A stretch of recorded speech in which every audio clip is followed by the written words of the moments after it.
Greetings and salutations again, my fellow Illumineers. It is me, your boy JDZ, and I am back at you again with another stream. Another day of the LCCC is upon us, and we have another fantastic match with two high caliber, high quality players. But this time, I am not alone again. I have another special treat. Joining me in the commentary booth is my friend, an awesome player, Disney Lorcana champion in his own regard, and participant in the Yeah, in the LCCC himself, Mr. Luke Wonderland. How you feeling, Luke? Good morning. It's early for us, brother. pretty good. Yeah, it's way earlier for you. It is Yeah. 2 hours earlier to be exact. But I know you also wake up so much earlier that, like, to me, it feels like 4 a.m. and to you, it's probably like 10 a.m. or Yeah, something. this is not this It's is nothing to me. I've been up nothing. I've been up I've been up since 3 a.m., 3:30, 4 a.m. You got to get up early, Oh, get loose, and get active, just like these players are doing, Luke. But I so have you been able to watch a lot of these LCCC matches so far, and what are your thoughts if you have? I've been able to see most of them. I think there are one or two I missed. I didn't get to watch Aiden's, and I watched part of Sky and Kawa's, but I had to leave like during the beginning of the third game. So I had no idea who won that one until like afterwards, and then got sad. Yeah. But I mean, the NA team is kind of moving out front in a pretty comfortable lead so far. So you got to be happy with that. And I know your game is going to be on Monday, so I'll be looking forward to seeing you maybe wrap up this round number one with another NA victory. I am incredibly biased, but I Yeah. believe, Luke, the players might be ready. So really quickly, I just want to kind of run Oh, we through got to jump and through. yeah, jump through and get to see the players, and then we'll bring in their deck list, and then we can jump right into the game. So really quickly, we'll meet our first competitor. This is going to be the young phenom, Mr. Neil and Bradley. I know a lot of people know Aiden's story and about how popular he was winning that golden Mickey, but Neil and Mr. Bradley here is also a very talented and capable young Illuminator, top 16 in CCQ in Cardiff. But more importantly, I think he has really dominated his region in the local level, on the set championship level. The first time I encountered Bradley was seeing him on the Earl Meister streams. I am a Earl Meister myself, and I tune in and to see him just absolutely torturing Ultra Earl on stream. Megatonic. Yeah, ultra megatonically torturing Earl on that stream was kind of like the highlight of my day. Sometimes seeing that, but I've seen him play. I've heard the stories and followed him, but I haven't had a chance to really see him because he's in EU. But I love seeing these young Illumineers coming through with their just playing beyond their years. I think that's going to be super important. He's going to have an uphill climb against his opponent, but I still think that that's a very remarkable feat. And having him in this event, I think he definitely earned his spot. But what do you think about these young players? How do you feel about playing against kids? Oh, By the way, playing against kids. It's scary, right? yeah, Because you're just like, if you just, I just assume that he's a shark. If I ever play against someone and I'm not used to playing against that person, or like something is different, I'm just like, well, they're here, so they're obviously good. So I need to watch out. It's almost I play like more careful if that yeah. possible. When you're playing against kids, you got to play a bit more careful because you don't want to get cooked. And just like in chess, sometimes the kids are the more dangerous beings. But we're going to see Bradley's deck here, and here's the deck that Bradley's brought to this event. Bradley will be playing the very powerful Amethyst and Steel strategy. I think it is a rock solid deck, and we're going to kind of go back to these decks between the games so you guys can get it because I don't want Book. to keep the players waiting too long. But he's playing that book. He's playing that Demona. Luke, go ahead and tell me about this deck a little bit and some of the things that are jumping off the page to you. Well, I mean, we've all seen it. It's basically the 1, 2, 3, 4 curve. Sing Storm, Sing Thunderbolt. It has the new toys in Lexington, the new Challenge Demona, Hades, and Demona, and the cat. This deck got a huge overlay. Where Bradley's also swapping out a one drop Olaf as well as the Violet. I like how you zoomed in on that one drop as I was saying it. I swear I was gonna say it before he zoomed in for half a second. It's just a good tempo deck, and as we've seen so far, Cheshire Cat has been doing so much work for so many players, and Demona as well. We saw it carry uh, Villain yesterday. It did so much work for him. Yeah. It is interesting to see, but this is by a lot considered the best deck. You tier listed the tier list, so you tell me. Yeah, I think Is this the best deck? it is definitely one of, if not the very best deck. But he's going to have his hands absolutely full as he's going to be locked in playing against Zan Syed here. So Zan is going to be a perennial all star in our game. Winner DLC in Vegas. He's another DLC champion. Top 4 DLC in Atlanta. Top 32 DLC Seattle. Top 64 DLC Toronto. Winner of CCS 8K. Winner of the last LCCC. So you see the crown he's wearing. He is the current and reigning champion of the the LCCC, trying to run it back for a game number 2. And I'm telling you, he's one of the more consistent players we have in our game. I really appreciate his ability to metagame and being able to come up with the best deck for the room. And the deck that he's going to be playing today is going to be none other than Blurple. I thought Blurple was gone, Luke, but it seems like Zan does not agree, as Sapphire Amethyst has returned for this tournament. I mean, Dave, Attack for Two, just had a tweet where he said, "I'll say it, Blurple's the best Sapphire deck." Um, Wow. and you can only guess how many Sapphire Steel people tweeted at him. That is the group of people that love their deck more than anyone else, so they're going to be angry. But we thought Blurple was gone, or Bloople. There's no R in this. This is just Bloople. Oh, okay. I missed There's, that. there's but our new toys here is the book, which lets us go back and play Tamatoa, everyone's favorite happy shiny crab. I'm sure people thought they were done seeing that card for a while, but it's fine. A lot of people are like, I miss this, I miss that. Well, now you get to play with your crabs again. And Zan's just doing the old fashioned ramp and play gigantic monsters that are scary. And Crab does have a 4/5 body. It doesn't get hit by the new Thunderbolt. It's a solid 6 drop if you're going 2/4/6. And since we have the Cinderella, we get to do that. I'm interested to see how smooth this goes here. In Fabled set, Amethyst Steel was disadvantaged against Blurple or Bloople, but with cards like Demona coming in, exerting a whole board and refilling her hand, mixed with the Cheshire Cat being a little bit earlier tempo adjustments to prevent some defensive challenging of sorts, it could be anyone's game. I'm quite interested to see how where this goes.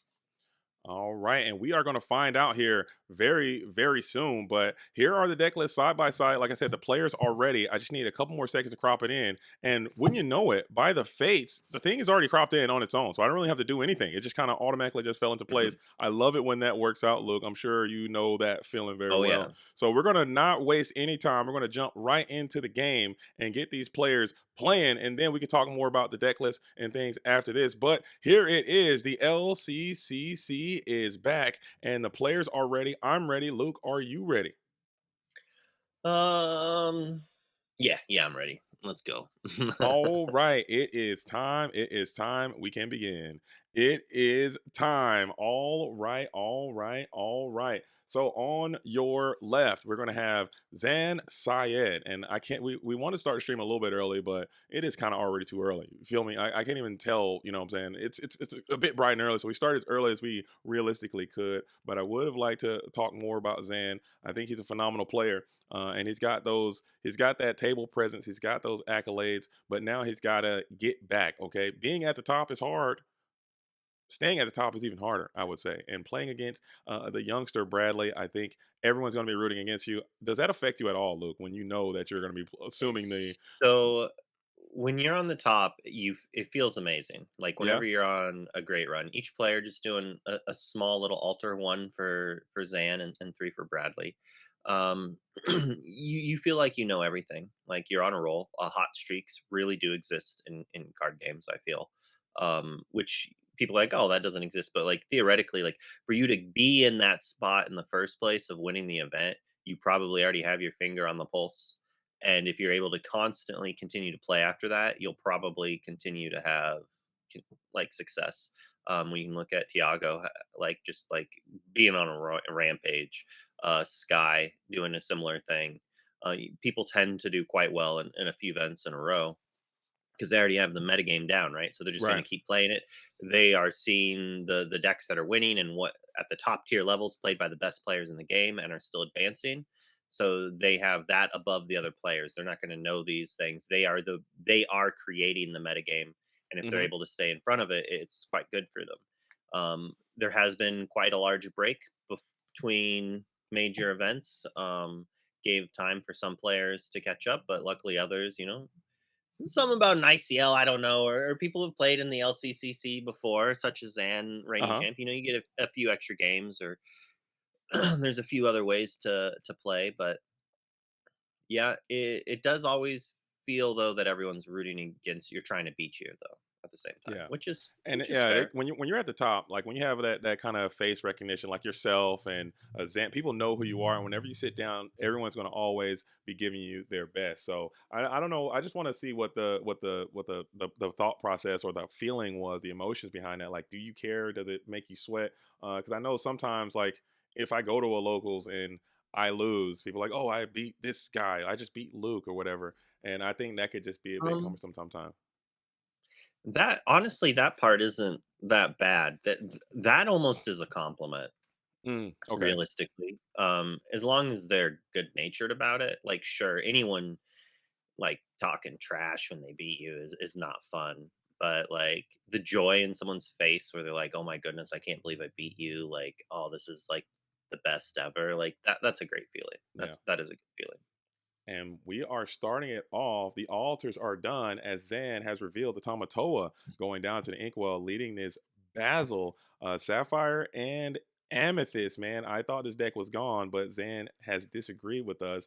Using that Junior Woodchuck guidebook, Tamatoa as another little utility engine. We're going to ink the Olaf in favor of the Captain Hook. Have you had the opportunity to try that new Olaf card, and how are you feeling about it? I've not had a chance yet. I am interested in it. Any way to buy back Doc, I'm all about. Yeah, I know Like a you're. one drop to boot, only quested for two. Yeah, Only quested. Why doesn't it do everything, I JD? know, I know, Have right? two That could have been strength a quest for two, bounce a Doc. Like, come on. as Zan now keeping it going, inking the Tipo, playing the Tipo. So accelerating ourselves, ramping on two, still going to be critically important. You do have that ramp on two, ink, and then play a four cost line available. But let's see if that's something that you're going to want to do in this matchup. And it looks like the DLC Oh, champion is thinking about getting rid of that line because he really doesn't have a nice quality six cost play to go to. And I think you prefer the cards in your hand. So I like that approach. Realizing Cinderella is not going to be the best in this situation and getting away from it. yeah, we're a little light on ink. Both of our inkables draw a lot of cards. Hmm. So we probably want to be playing Genie next turn instead of the Cinderella. We don't, as you said, we don't have the six drop powerhouse to get into. We don't so it's just filtering and some ramp to boot, and we don't really need that at the moment. Yeah.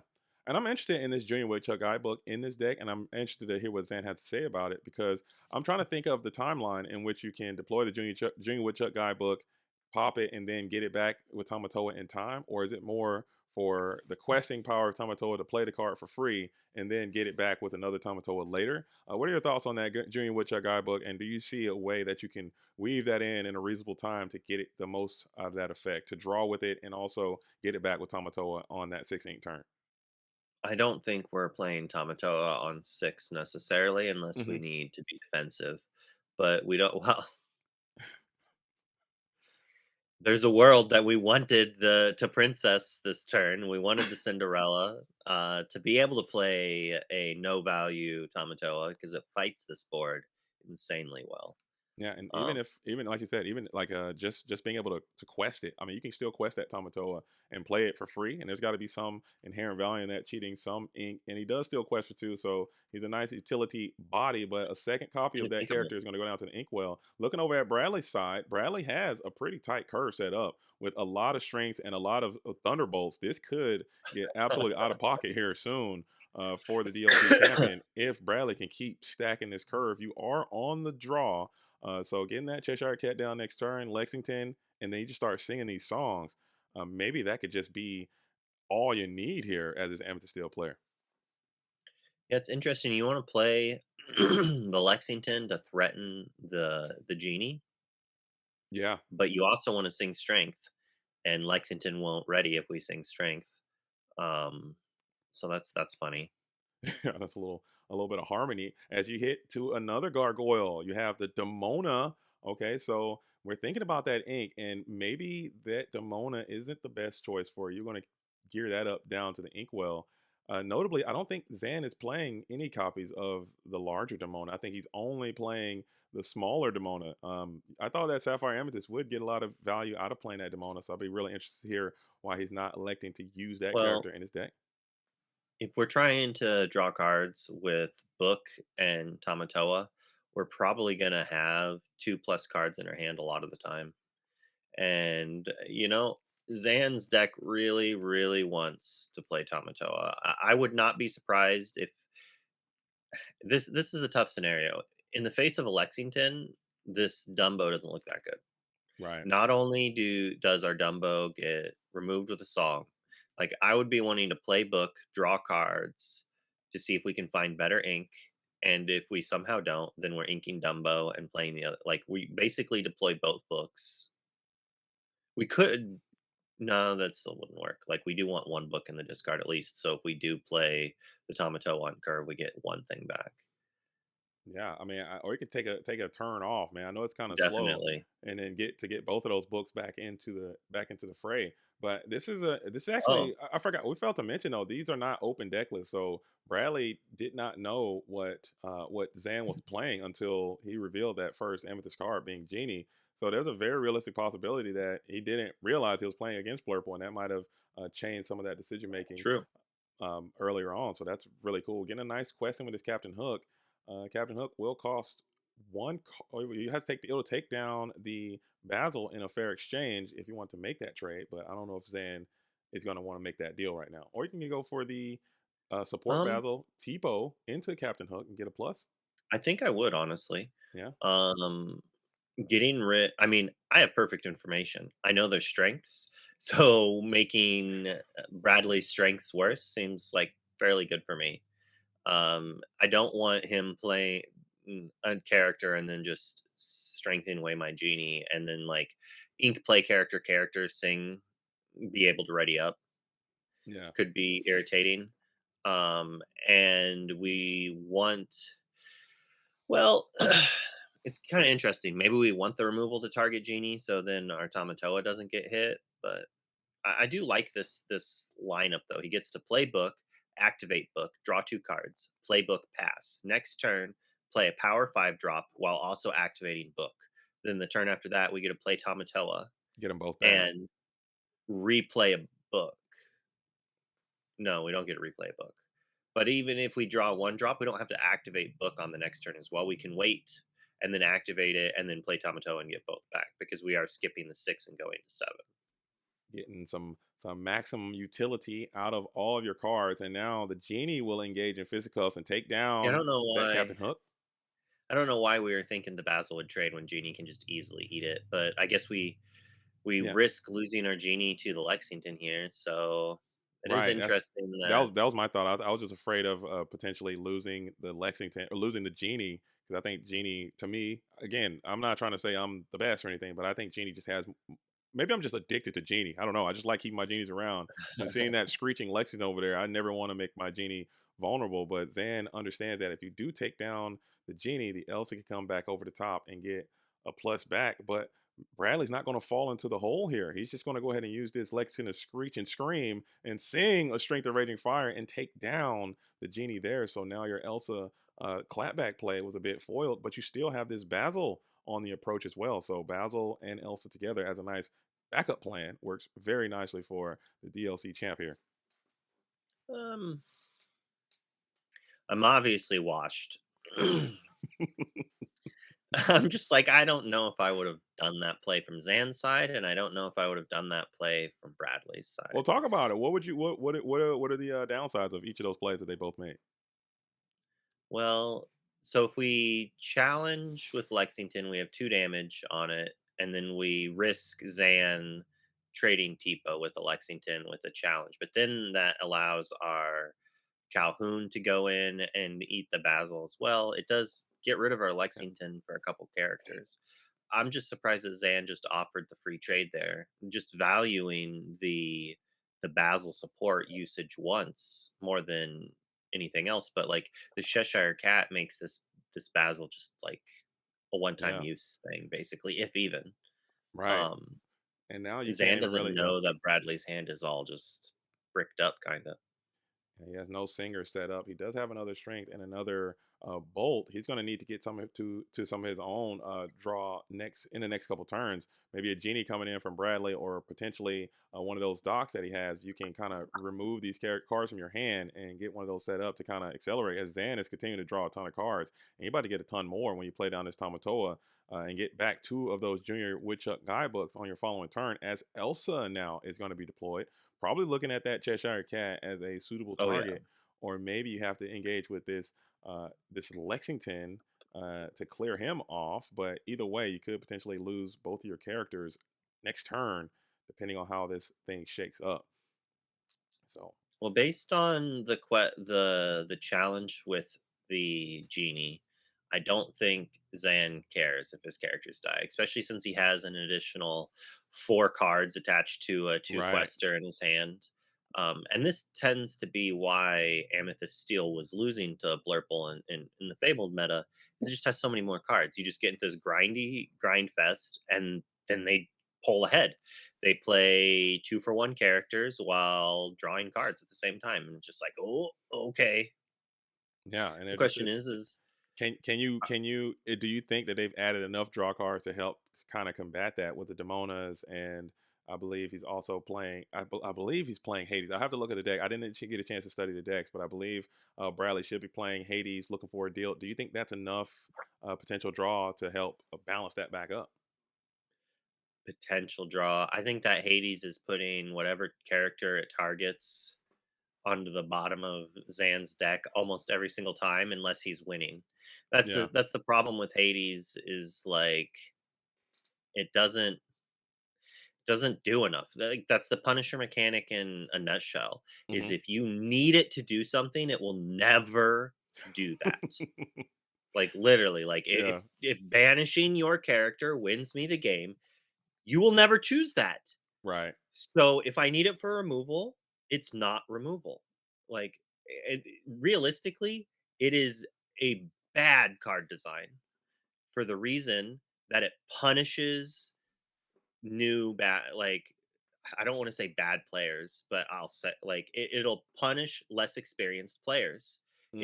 It's just a skill gap card. It's not good against a skilled player because they will never choose like wrong with it. And it's actually, there is times that there's issues like we saw against the villain match, that villain had uh let Zach draw 2 extra cards and it did swap up. There is times that'll happen. I'm not trying to like talk any trash on Bill and Baker at all. There are times that it's like a difficult decision, but just in that one, like he played it and chose wrong and lost from it. So like it's not always going to do what you want to do. I don't know, man. I think the card is cool, man. I like the design. I personally, I never played It's the any other best of trading all the card games Punishers. with. I haven't heard anything about it. I've never had an effect like that in a card game that I've played. So I don't have the experience to say if it's good or bad. But I personally like it because more often than not, you're just going to get to draw 2 cards, and that's going to be quite nice. Or you're going to get rid of their best card, which is also quite nice. I don't think it has a 2 downsides. I think that's 2 upsides. And whatever happens, if my plan is to say either I'm going to get 2 cards or I'm going to get rid of your best thing, then I'm good with that. I think we all end in a This looks happy so good. moment, as this looks really good for Zan Syed there, as you get back 2 more Junior Woodchuck guidebooks, both representing 2 more cards. And I'm so happy to see a great player is playing a card that I revealed for the first time in my life. No hamster ball over here. You know what I'm saying? No, we've got company. We got Junior Woodchuck guidebook, and it's actually a meta relevant card. And I'm telling you right now, I do I feel believe proud. I do believe I messaged you saying, "How's it feel You to did. spoil one of the best cards in the set?"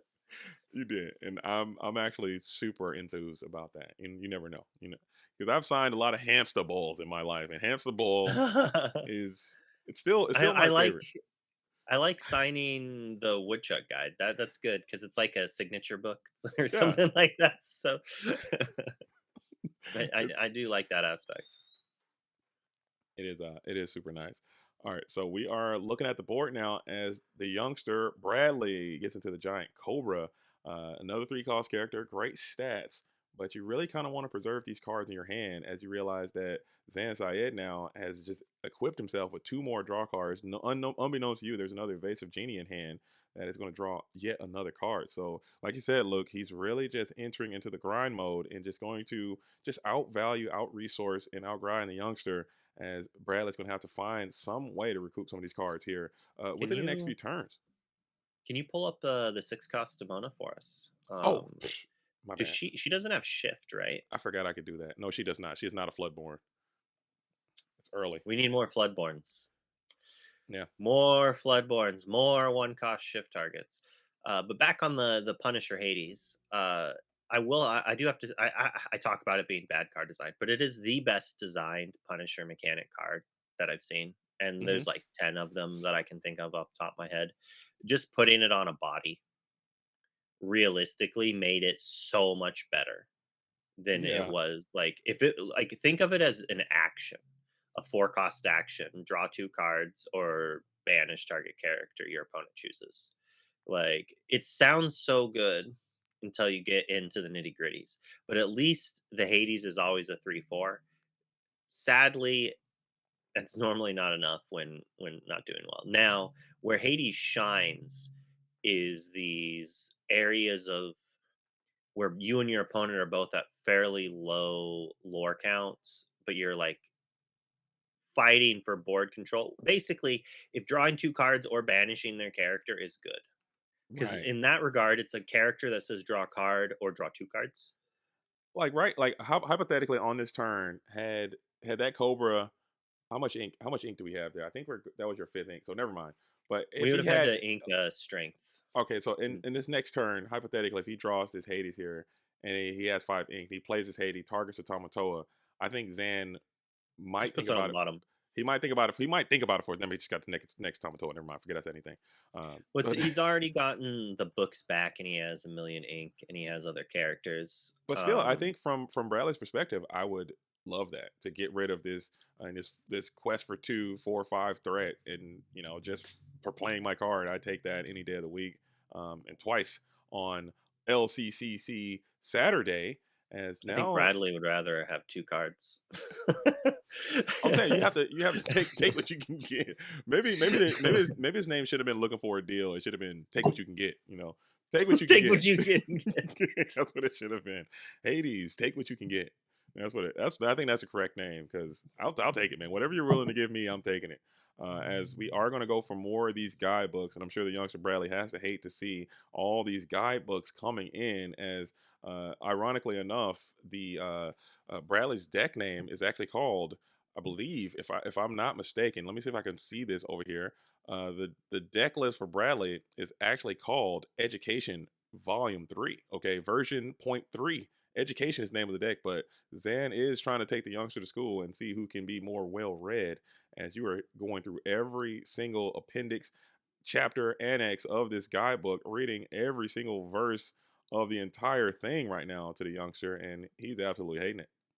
Yeah, it's like Zan definitely has better school books here, and has definitely gone through the college portion of the education. Is the deck just called that because you're counting, you're like 1, 2, 3? I think I because I know that Bradley's also playing a book. We have the Grimorum Arcanorum is going to be in the deck of Bradley, so maybe that has something to do with it. I love these deck names. I like when they're very creative like that too. Well, it does look like Bradley is in a rough spot. Um, Card Yeah, draw is so good in this game. it's It's it's so good. it's actually kind of broken, I would say. But just thinking about, but again, just talking more about Zen, and I mentioned earlier the ability to diagnose a metagame. I think that's something that I have observed. I do watch pretty much every episode of the Club Lorcana podcast. That's his uh, YouTube show that he does with Jeremy and friends out there. I think it's a great show, and he's always talking about metagame diagnosis and his approach to that kind of thing. And one of the things he probably assumed in this tournament that there will be a lot of Amethyst Steel because it is the best deck. So instead of playing the best deck, sometimes it might be better, Counter it. especially in a smaller field, to try to just counter what you assess the best deck to be. And in this case, I think this deck that he has designed is specifically catered towards grinding down Amethyst Steel and just being able to outlast them with these Junior Woodchuck guidebooks. You have another Tamatoa in your hand. I believe you already inked two, and you have two more now. And so that's just more trips to the library, more trips to, the just reading more and more, and it just has to Was be there Hades? very frustrating. Was there Hades in Zan's list? Let me check. I can pull that up. We will pull the list up again. We just had to jump right into the game. We didn't get a chance to really get into the I analysis. feel like there wasn't. No Hades. That's wild. That's next level, man. There's gotta be Hades. There are Okay, Hades. There are 4. four Hades. Okay. 4. Okay. I And can't. Elsa. And Big Elsa. Yeah, he's got Hades and Big Elsa. I was about to say there's no chance we're out here cutting Hades and Sapphire Amethyst. I just can't. I can't accept everything, Luke. I can accept quite a bit, okay, and I'll let these players cook. But you're not about to sell me on no Hades and Sapphire Amethyst. I can't. The dude can't abide. Can you come here? All Lay right. down.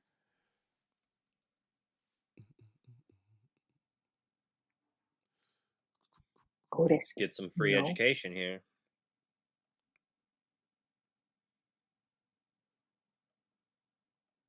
All right. So do you think this is the version of Blurple that Dave was talking about? It's got to be. I think Dave is switched on to a whole new level. Like he's embedded into the game. Like he is. When Dave says something, he's one of the people that I think is like one of the thought leaders that I have that I follow. I'm a follower of Dave, and usually when he says something, I'm like, okay, it's probably legit because Dave is saying it.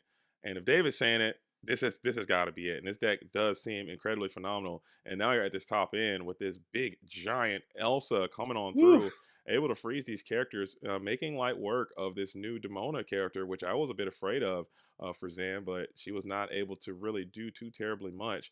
And now you have this three questing menace in your face, staring you down, and you have this Cheshire Cat as well that can start flinging some damage as well. So you have Let's so many make a options. deal. Let's make a deal. Give me the deal. I'm taking those two cards. I'll draw those two cards so fast. Okay.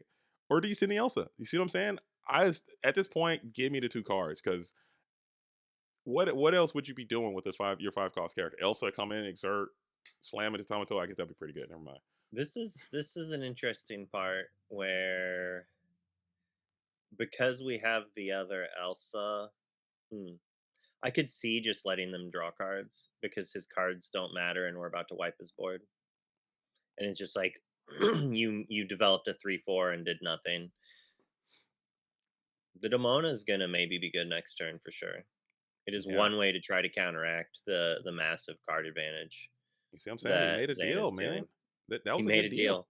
And it worked out, It sort was of. a mole drifter. I guess you don't know what that is. And see, that's the thing is I'm talking trash on this card. Mole Drifter is one of my favorite Magic cards ever printed. Like, it's just a 5 cost 2/2 evasive that draws 2 cards when it comes into play.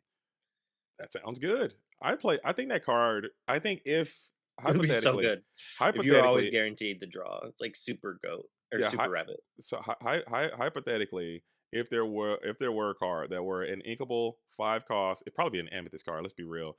Inkable 5 cost 2/2 quest for 2. When this card is played, draw 2 cards. It would be one of the best cards immediately in the game, and everyone would play It it. doesn't even need a quest for 2. It can quest for Quest, 1. That's fine. quest for If it one. just always drew 2 cards. Yeah. So Hades with the one-sided effect, I think would just Give it be evasive. absolutely insane card. With evasive, no, that's too much. Give me a break. It's just a 2/2. It's just a 2/2 Yeah. quest for 1 evasive. Like, just make it a Mole Drifter.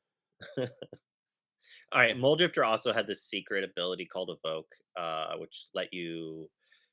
which I hope a version of it comes to Lorcana. Honestly, basically, it lets you play the character. Imagine Shift, but you didn't. You could shift it and have no shift target, but it's banished after you play it. So you basically turn it into an action Mm. for a one-time use. So it's like pay 3, draw 2 cards, or pay 5, draw 2 cards, and get a body.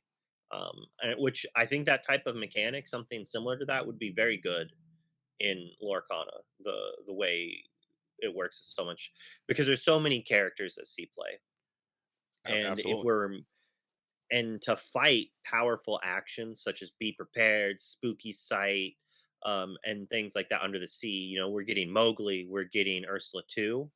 We're gonna need Eventually we're gonna need cards that play around that. And like Sisu kind of did, but Sisu is also way too good. Hold for a second. Look, did he boost that Cheshire Cat? Is there a card underneath Cheshire Cat? I can't tell. I'm just checking in to make sure. I don't think I don't think so. so. Let me just pop in real quick to see if there is, because I'm usually Oh, they're wrong. doing it right now, I Oh, they think. got it.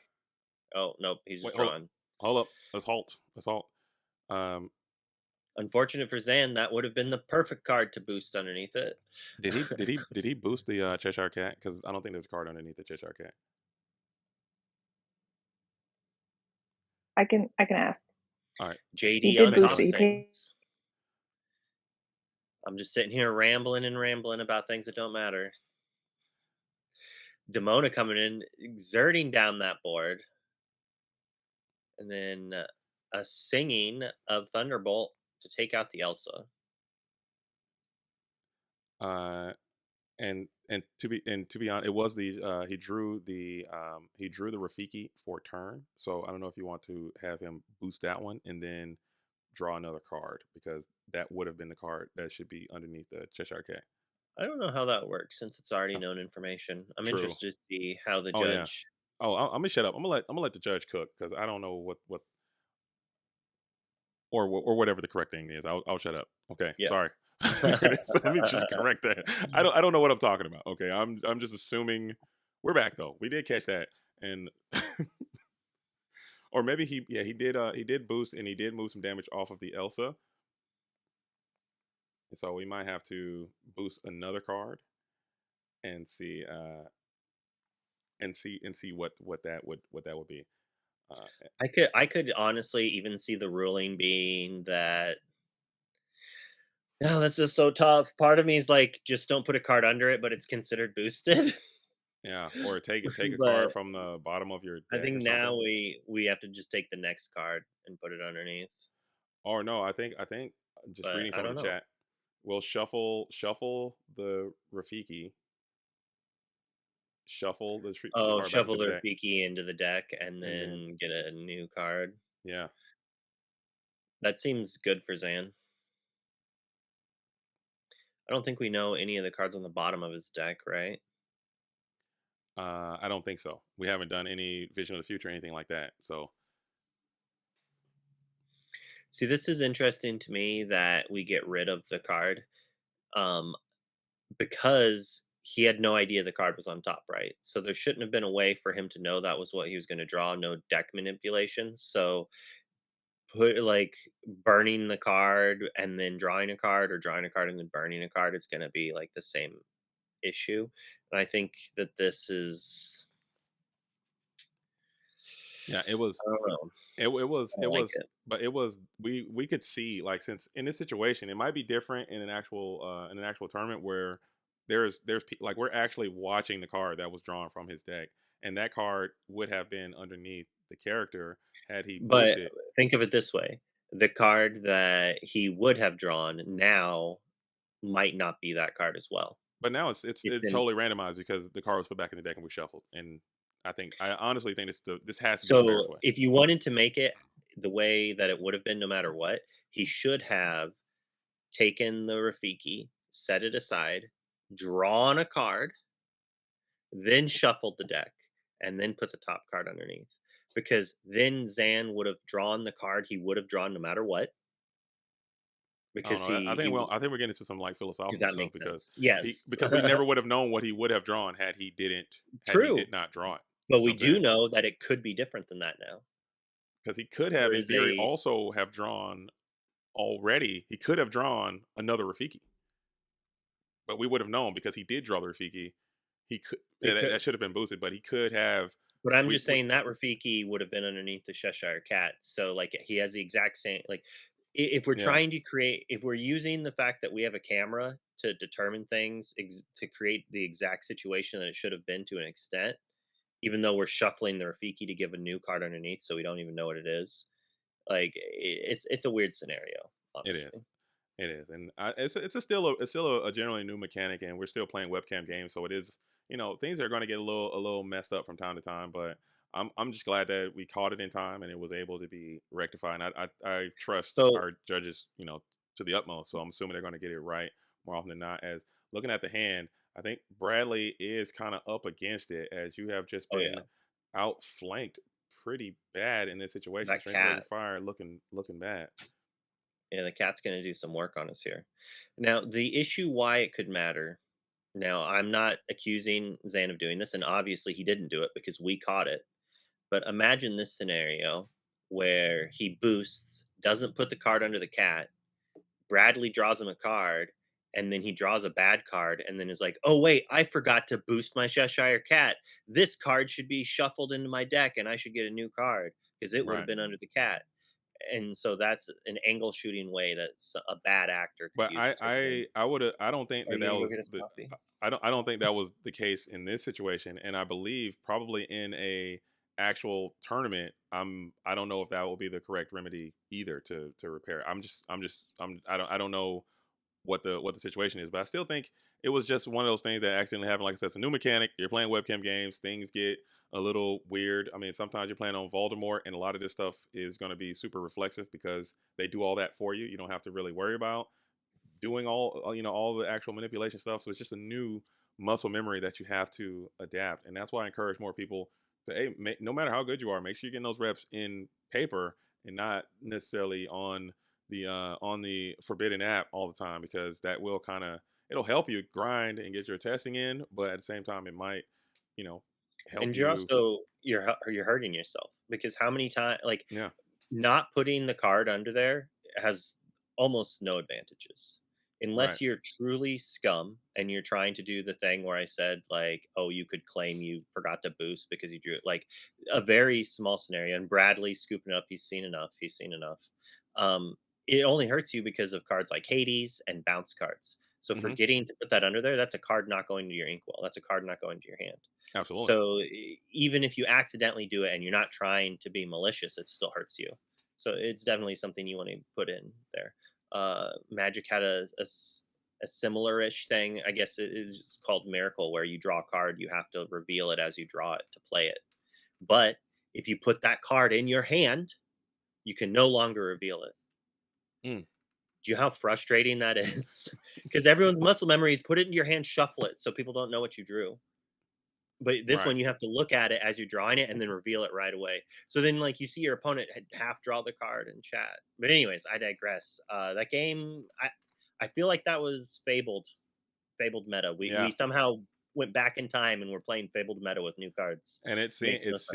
it seemed like Zan just kind of did everything they wanted to do. You are on the play that time. You did hit that ramp on two, and you just kind of curved into your powerhouses. And it was just so many Junior Woodchuck guidebooks that the youngster Bradley could not really recover from that. But looking at these deck lists again, here they are on your screen. You guys can see them at home. We see that Zan is playing a nice tight two liner. We have those two big Elses. We saw how effective they could be. We saw those Tamatoas, how effective those were combined with those Junior Woodchuck guidebooks. A lot of people speculated that that could be a nice little combo, but people really haven't been pushing it to the limits. And now they have a nice shell to kind of work with, seeing what Zan has submitted to this tournament. 4, 8 one-cost characters, Rafiki and Basil. While looking at Neil and Bradley's side, we have those Olafs in there. You have the Damonas in there. You have the one of Grimorum Arcanorum is going to be in the deck, and you do have 3 of those Hades looking for a deal, along with your nice medley of low cost characters. So you are taking a bit of a more of a Frank Carson esque approach with some nice sneaky and cheeky one ofs and low amounts. What in your theory, okay, as a player, top player, what do you think is better? I mean, are you more of a Frank Carson, or are you more of a two line guru? A mix. It depends on the deck. Like Ed said it perfectly, where he did a two liner for this event, but he even said it was like if it was open deck lists, I would have done more singletons to have people play around it. So that's one reason to be doing it. Fred's reasoning is sound and makes sense. Um, I think it really just depends on the power level of the cards you're playing and how much curve matters to you over like raw Yeah. power. Okay. Um, I like it. I think I like a little bit of a a little bit of menagerie. I like to give myself some options and just have different cards in my deck that can do different things.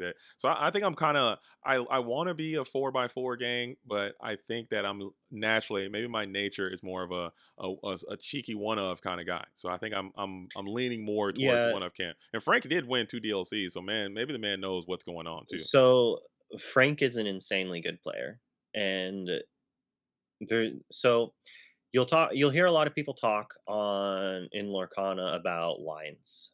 And Lorcana's mulligan is so rewarding that you will see the same lines over and over again because people will mulligan into them once they discover the opening they want, right? Yeah. You're gonna see 2-drop ramp into 4-drop whatever. That's what they're gonna always open into. Okay. So you build your plays to do that. So you're playing four ofs to have that consistency.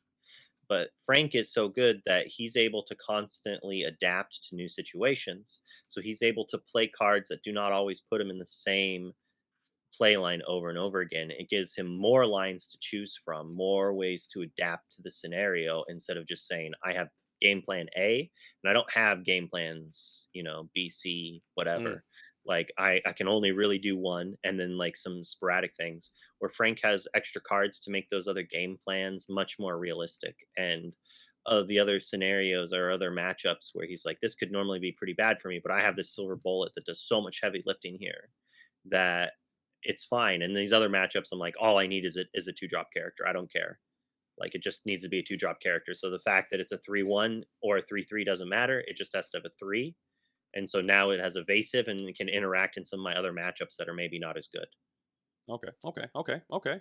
Like I said, I think both lines of thought are going to be on the fair side. But I got Ellie in the chat as the head judge of this event. She says, since Zan wasn't supposed to know that there was a boost card, I decided to have him shuffle that card into the deck. It was a combo of GREHIECCE, which I would not do in a regular tournament. But since this is a unique situation, we can see everything. I thought it was the best. And we will always trust your discretion. You are the head judge for a reason, and your decision is going to be final in this regard. And anyone who doesn't like it, they got one problem to deal with, and that's their own self. So thank you, Ellie, for everything you do. I personally, I agree with the situation. I mean, it's just one of those things. We're all having an Healthy exhibition. We're all trying to have a discourse good is time. okay. Yeah, As long as it's healthy. for sure. Being like, no, Ellie, you're wrong. It should be this. Like, get out of here with that. Get Yeah, out of here with that. But if you're like, oh, I figured it maybe this. Why didn't we do this? If you have ask the question the right way, we need to reset our lore totals here. oh, you're right. Uh, if we ask the question in a nice way or the proper way, where we're seeking education or like constructive criticism, that's one thing. But just being like, I'm used to it this way, and I don't like anything that's not this way. Like you're wrong. That's doing Right. nothing. We've got a pretty good open for Zan here. We've got 1-drop into ramp with 1-drop, so we can really stop any early questing, especially when our Rafiki trades with the Calhoun. And we Yeah. have Dumbo and Genie. We've got so much more card draw to go here. And looking at Bradley's side, your curve is looking raggedy to say the least. No one cost character. You're going to have Calhoun out there. You can go into the giant Cobra next turn, Cobra into Genie, and you do have that patent pending strength of rating fire. But your ink ability situation, you are in crisis, I would say, as another one cost character is going to come in after that sale, the Azurite Sea. So now Bradley need to get to some ink, and you did get to some ink here, but it's going to be in the form of that Demona. Instantly. Instantly. Yeah. So the And question is, do you discard Doc here to gain 2 lore? And I don't think you do. Yeah, and Bradley agrees. We're going to play this Doc in like 7 turns, and we can't get rid of it right now. We don't need 2 lore when we're at 2. And in this scenario, we missed our 1-drop. We do have the Genies. We're just going to have to hope. Our main hope here oh, he's thinking about it. He's thinking about it. Our main hope here is that Zan doesn't have interaction with our evasives. If he has interaction with our evasives, we're in a rough spot. absolutely. And he might chunk it. He might be chunking this thing, getting that 2 lore, and just seeing your ink ability crisis is still mounting. You really want to keep that strength of raging fire too, as the Doc Bowl Knight will find his way into the discard pile, gaining 2 lore for Bradley.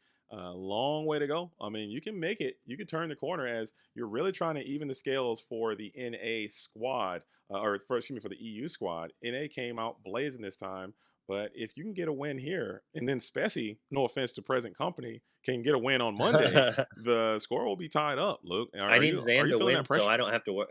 That's the thing is I need Zan to win so I don't have to worry about it. If Zan loses, then yeah, there's pressure. There's pressure. If Zan wins, it can be like I don't care if like it could be bad, but whatever. Right. Yeah, no pressure, no pressure. But if Neil can, if excuse me, if Bradley can turn this thing around right now, and then Spezzy comes in on Monday, we might have a series on our hands. But like I said, this is the LCCC, and the Swiss portion does matter. But what ultimately matters is the finish line, because I remember last LCCC, the Europeans came out like, and they were going way hard, and I believe they came out to Crushing. like a 6-0, 7-0 start, and it was just So actually insane.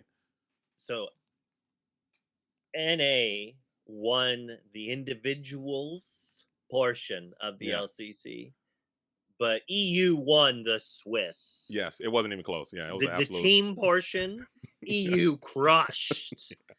Like, yeah, I'm pretty sure the NA players that got into the top cut only got there because some of the NA had to get in.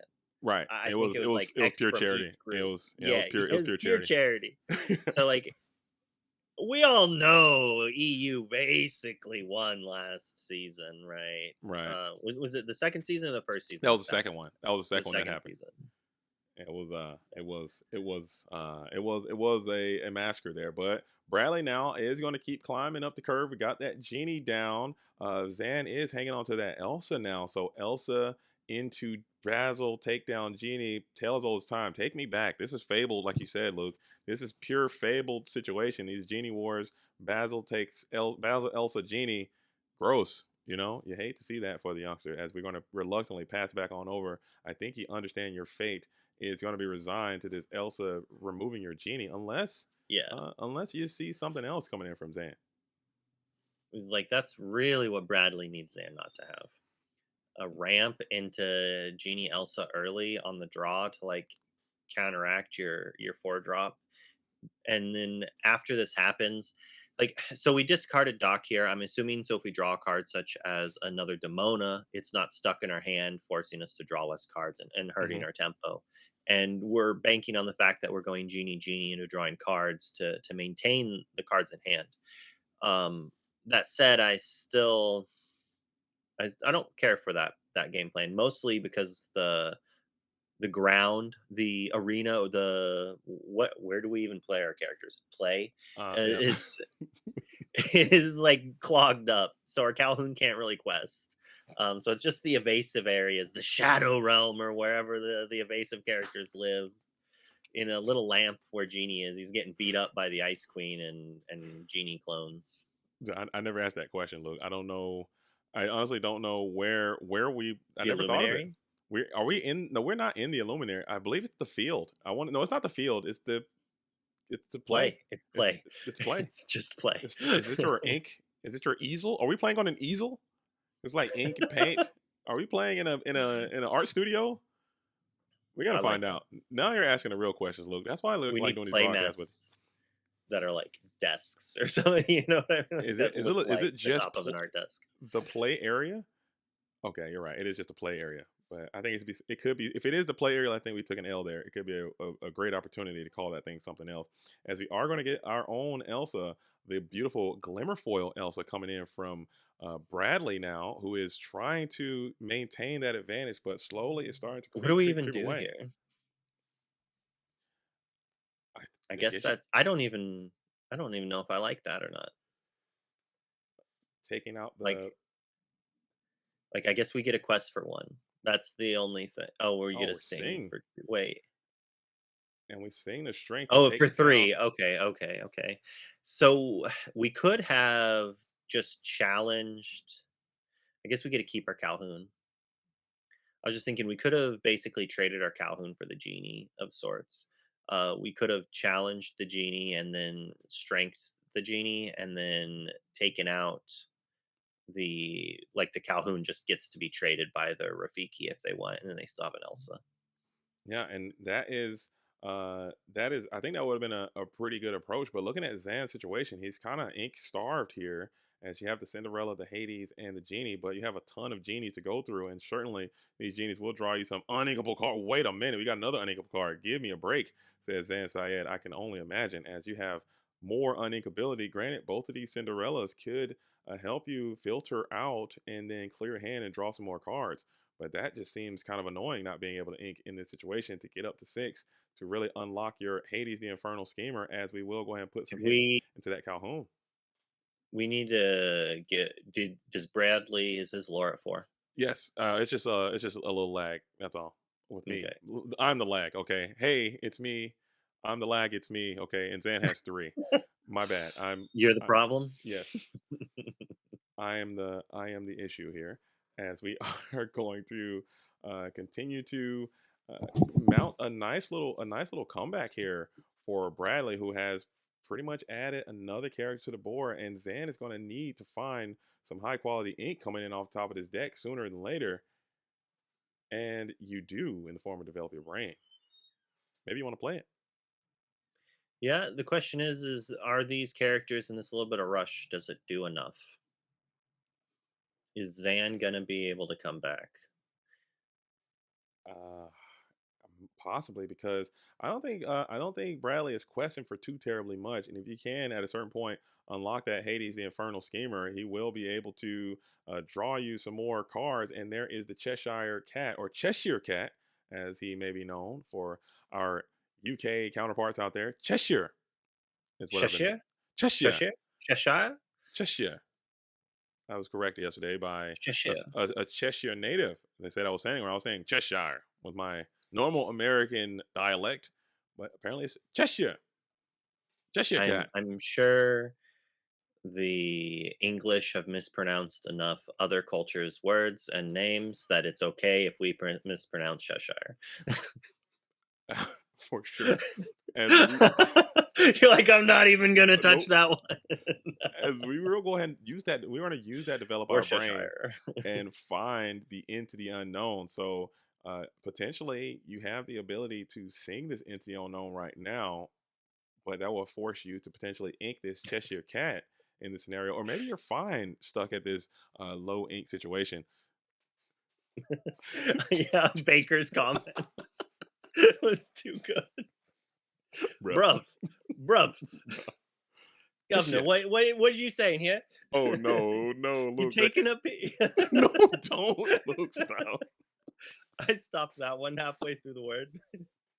Oh my goodness, these I'm just early. talking about our favorite snake, Sirhis here, and what are we doing with the question?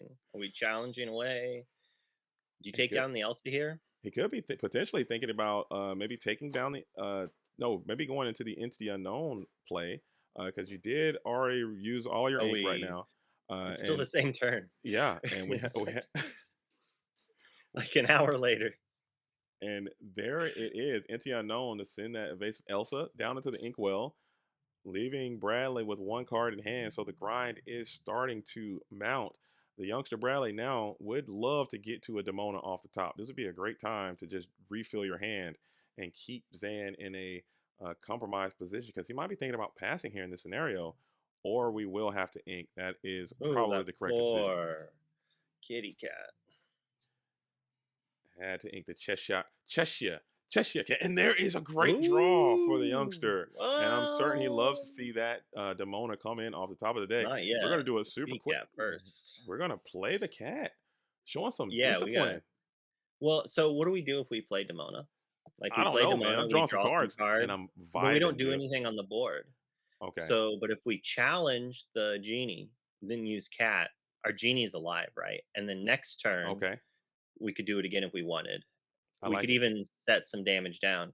And this is kind of going to force Zan into using a Hades.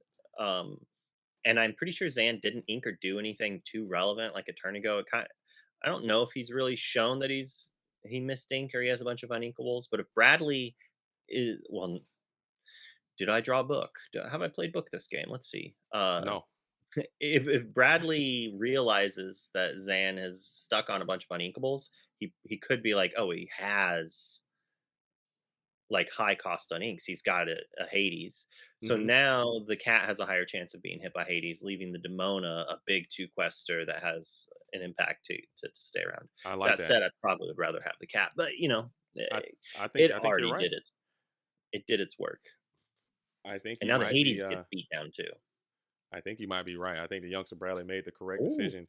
And we will. What did he send there to the Inkwell? Was that the genie. the genie goes away? Interesting indeed. So now you have the Cheshire cat and the giant cobra, and I believe the Captain Hook is going to fall there to the genie. You get another Oh, Demona. You hate to see that. You hate to see him stack up on you, but you're fine to ink one, slam one. the interesting thing is, like, I would have thought about not inking that. You draw one less card, but it gives you the ability to maybe like play a couple cards and then play another one the next turn. Hmm. I think I Granted, with how it, many high ends we've drawn, it might not have been as good of a play. it might not have worked out, but I think the gamble would have been worth it. As there it is, the giant cobra is going to be free and clear to engage with this Hades, and it looks like the Cheshire cat is going to boost again. And I'm Ooh, telling you, Luke, I love this cat, man. I am I all thought we in on had, the Cheshire cat. yeah, I thought we had one less ink, so I definitely would have inked the Demona here if I had realized we had enough to play it and activate Cat. Just in case we hit uninkables and we need the ink anyways, it works out better that way, possibly. Aren't you happy that we finally got a super playable Cheshire cat? I know you're a big Alice in Wonderland fan. What do you think about this card? I love it. I did get a Cheshire cat, as a spoiler a few Hmm. years, maybe a year ago, a few months ago, a few sets ago. The 5 cost 4/3 that when it comes into play deals 2 to a damaged character. I was pretty stoked to get that. I would have been ecstatic to have gotten this. Could you Yeah, imagine this that's 3, 4 sets ago? yeah. Insane. As we are going to go ahead and try to catch up using these Junior Woodchuck guidebooks, as we'll get into, I believe, a Basil and another one of those new 4 cost Challenger 2 Demona, 4/6 stat line Stone by Day, staring down the fully formed 6 cost Demona and the giant Cobra in exerted position. So Zan trying to claw back into this thing and catch up, but you got some nice plays to follow up with that Elsa Fifth Spirit and also that Hades looking for a deal. These are going to be this is kind of where you can do exactly what your deck is kind of built to do. You kind of and now if you get to another Strength of Raging Fire, or if you get to another one of those Zeus or new Heroes Thunderbolts, you can really start to climb ahead. It really gets me when players are as stoic as a gargoyle. I'm just like, did it freeze? Did it freeze? No, it did not. They just have more than 3 cards in hand, so they turn to stone. Um, Pretty good. Zan just taking the quick quest in here. We're the only evasive in town for the moment, so we can kind of just quest away, and Yeah. that's no longer the It's case. like that. Not anymore. We're not. We're gonna look like we're gonna gear ourselves up for another Cheshire Cat advantage seeking turn, as you can go ahead and blast the genie, and then you can Cheshire the genie as well to get him off the board if you wanted. But you also have that Demona as well. You might be thinking about making a nice timely trade with that exerted Demona now. She will ready at the start of the next turn, I believe, since you have only 2 cards in hand at the beginning of your turn. When you draw, you'll have 3, so she'll already be ready at that point. And I it think looks, what's I that? think I think I would take out the Demona, hit the genie, and then move damage off the Demona onto the genie. I Then like that that. way, uh, What about exert Basil, slam into the Basil with well, we with exerted no oh the exert Demona the wait exert okay okay already. yeah So like the plays are, you can take out Demona and move damage to take out Basil, or you could take out the Demona and move damage to take out the genie. I mean couldn't And the couldn't reason, you is there a way, there's no way you can clear this board. Is there a way you could no, just slam your Demona into their Demona and then bounce some damage off of your Demona, but you want to be questing too, I assume, right? well, you'd quest with the Cobra. So the Elsa hits the genie, the Demona hits the Demona. We move damage off of our Demona onto the genie. So that way our Demona doesn't get banished on the crackback from a Basil unless there's also an Elsa. Oh, And so this way nothing can get cracked back on without another card happening. it looks like Bradley is going to say, "We're going to do all that boosting on another time. Let me just get loose. Let me get active. Let me not do all this mathematics, okay? I'm in school, man. I got to do math all the time anyway. I'm not trying to do all this calculation. Let's just get busy, huh? Let's just slam some characters off the board and let's just put the pressure on the DLC champ. DLC champ, Schmealc champ is what the youngster has said, and I'm getting busy right now. You do something about me." And now we're going to kick over to Zan, who gets to another one of these Tamatoas. Is that going to be enough to catch up as this board is starting to get massive? Can he Yeah, turn it around? so Bradley decided to play the genie to draw some more cards. Um, Kind of interesting, honestly. Like, imagine if Zan had a Hades here. Play Hades, hit Cat, send Basil, and trade with Demona. Use Genie to take out the Elsa. And then all of a sudden, Bradley just has a Genie and a Cobra, and the Genie needs to challenge back at the Elsa. Yeah, Um, you gotta risk it for the biscuit. Sometimes is what my grandfather always said. Sometimes you gotta send it, and I think I like it. You just gotta send it, and Bradley sent it, and the send it method will win a lot more times than you realize. I know you're a very analytical player. I'm a send it kind of guy, and sometimes you gotta grip it and rip it, dude, and then whatever happens after that happens. As we are going to do a little bit of board maintenance here coming in, Genie is going to take down Genie, supported by the Basil. Excuse me, I believe. so No. yeah, I just don't care for this line as much, mostly because while we got to develop the Genie, we also lost the Demona, so we didn't actually advance our lore very much. Mhm. But Hey, now, Hades. what are you doing with this deal? Talk about the deal. So we are ahead in play. Right. Um, so Card's depending on good, what we're Luke. targeting, like honestly, it doesn't do too much here. I kind of think I would have I might have let the character go to the bottom. That's a good It's hard to card, man. say. And we are going to I go think, ahead and get that Lexington down into the inkwell. We get into another dock as well. You can send the Rafiki. You can send this Calhoun as you continue to amass a wide board. And I believe you currently may have enough to splash some of that damage from the Cheshire Cat if you wanted to as well. And you will do yep, so, sending one over to that Genie, clearing the Genie as well.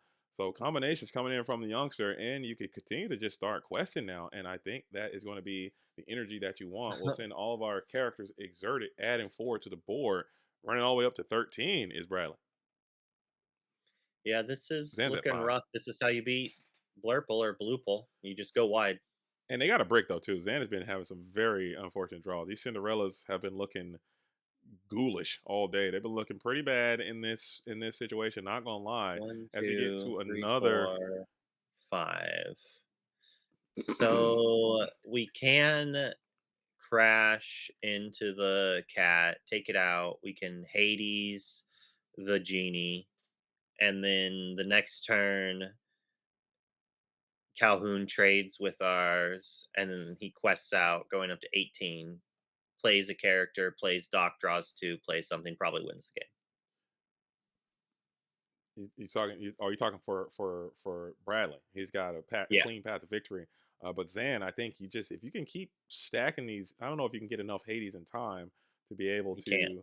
to come back. Looking at these two Cinderellas, dreams come true. And I'm telling you right now, Luke, and people think I'm crazy, but her stock in my eyeballs are plummeting. Okay, I thought it was one of the when I first saw this card was revealed, and when it in the first week of Whispering the Well, I thought it was the best card, one of the best cards ever printed.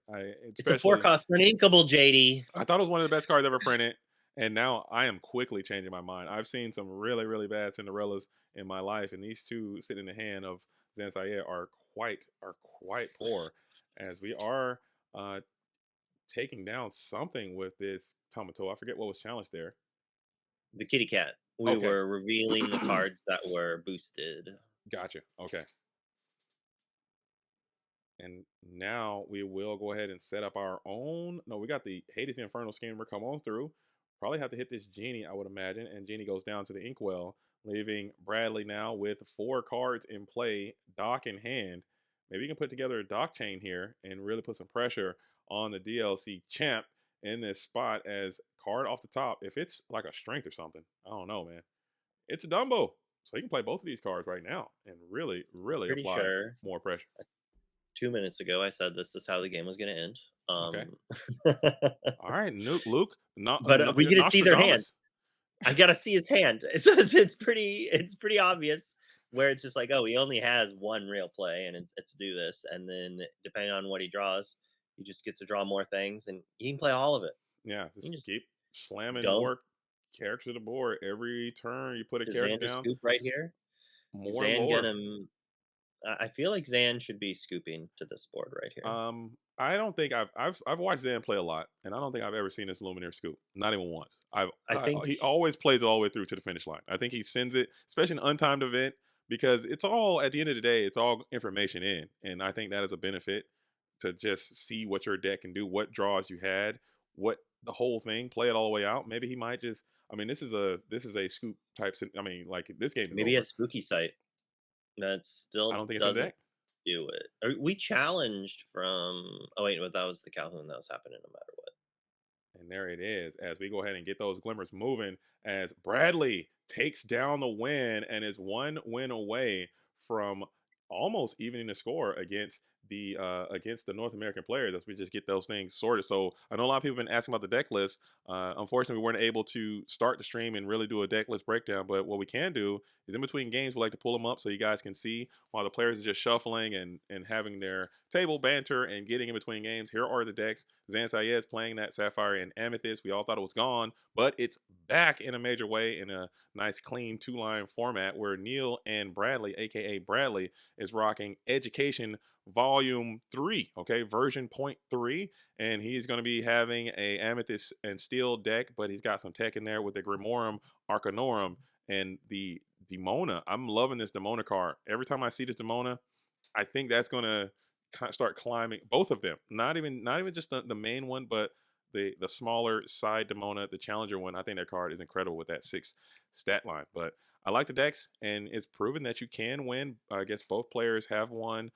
They're on the play matches Yeah, thus far, and that's still going to be pretty synonymous with Disney Lorcana experience. I think going I'm pretty first. sure we can. If you want to find the bracket and more information about the LCCC, pretty sure just lcc.live is that it? I'll go on another thing right Hmm. now. lccc.live, and that doesn't take me anywhere. Oh, no, it does. lcc.live will take you to a link that will go to Inkdex, which then has the videos from the previous streams. I don't know if it has any more bracket information or not, but it does appear to have information about all the well, no, it What I just can has the what I name. can do, I can show you guys this really quickly. While we are waiting, like I said, this is you guys are not missing any action, but I can pull this up. Let's see if this works. Hopefully it works, and it does. Oh, we have this here. So this is the current standing of where we are right now. We have this is round number 1 still. We have 4 wins for the NA team. Ed, Dan, Aiden, and Tiago all won versus Minato, Lucas, Angelina, and DKP respectively. Sky and Kawa played. Kawa was victorious there. Zach Bivens played yesterday and was defeated by the Lorcana villain. That's correct. The Lorcana villain. That video should be up on YouTube here very soon. It should be coming out today. Zan Syed and Bradley are playing right now, and it is currently 1-1. And Luke and Spessy will be playing tomorrow. So you guys keep it locked. Don't touch that dial. Tomorrow? LCC. I mean Tomorrow? Monday, Tomorrow? Monday, Monday, Monday, Monday, Monday, not tomorrow. Monday Madness. Monday, Monday, Monday. So there it is, and the players are still just cutting their decks and doing their thing, and it is time to go. Let me reset the score as well. I'm playing a crazy deck though. Chat's like, I'm gonna cook. I'm cooking all right. Whether or not I'm gonna choke on that dish I'm cooking, that's a different question. But I'm gonna have fun. That's what's important. Oh, pull it back up. I can pull it back up for you real quick. Flopping 28. This is for you. This is specifically for flopping 28. Going back up right now. There it is. Take So that screenshot. take that screenshot. I will be posting this on Twitter or something after all the rounds are completed. But this is for you. Get your screenshots up. There it is. Well, we got to get back to the action, flopping 28. And you got to wake up again. You're always sleeping at the wheel, flopping 28. I need you to lock in. All right. Lock in. Flopping Zan 28 shipped specifically. 7. But look, that's a TPO. That's a TPO. He hit what he needed. Ramp. And, Assuming he shipped it for ramp.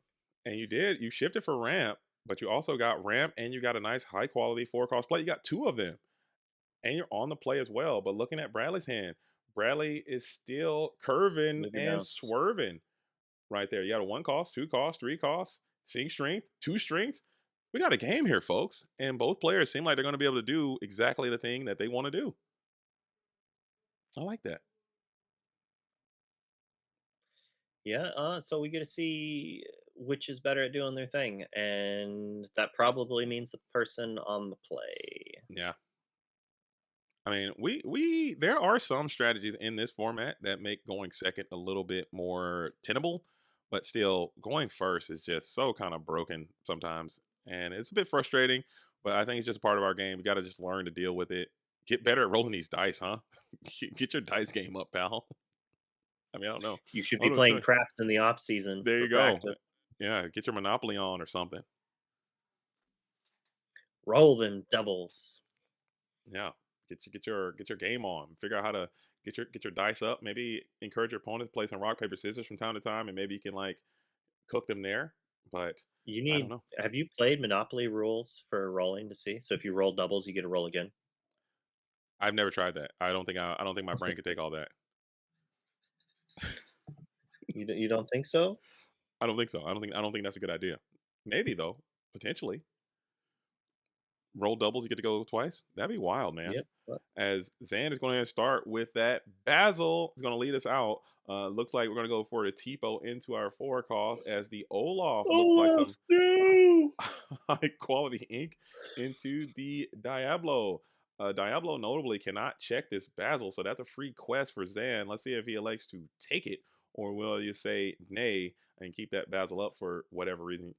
At this point, you have an Nay, idea of what the I next. am but a mouse. It will ink the Into the Unknown. What was sent from Tipo? I didn't quite see what that was. I'm sorry, I was making you giggle. I didn't realize how much song like quotes or like song puns really gets to you. You have a Every time. very vast knowledge of like the lyrics and whatnot. Those ones will normally go over my head. No, no, no. And we are going to go ahead and get a quest in with the Diablo there. So that might be a slightly more of a dangerous quest. You are looking for maybe some potential card draw. You really don't want to ink these strengths. You really don't want to ink these Cobras, maybe. You probably don't even want to ink this Lexington. So maybe you're trying to coerce Zan to send some hits into this Diablo to help you draw a card in this spot. But at the same time, you are reducing the cost of your Strength of Raging Fire in this exact same scenario. But I guess lore is lore, and you got to do what you got to do from time to time. As let's see, here's a critical decision making point. Do you take down this Diablo now? Would you take it out with the Tipo if you could, or but now you serve up to Calhoun, whoever you take it out with? Never mind. I like Bradley's play a lot more Yeah, now. that's the trap, the ye old Calhoun trap. I forget about Calhoun sometimes. Her Marine Space Sergeant outfit kind of camouflages her sometimes, and I can't see her all the time. So yeah, you definitely get that quest in with this Diablo for sure. No big deal.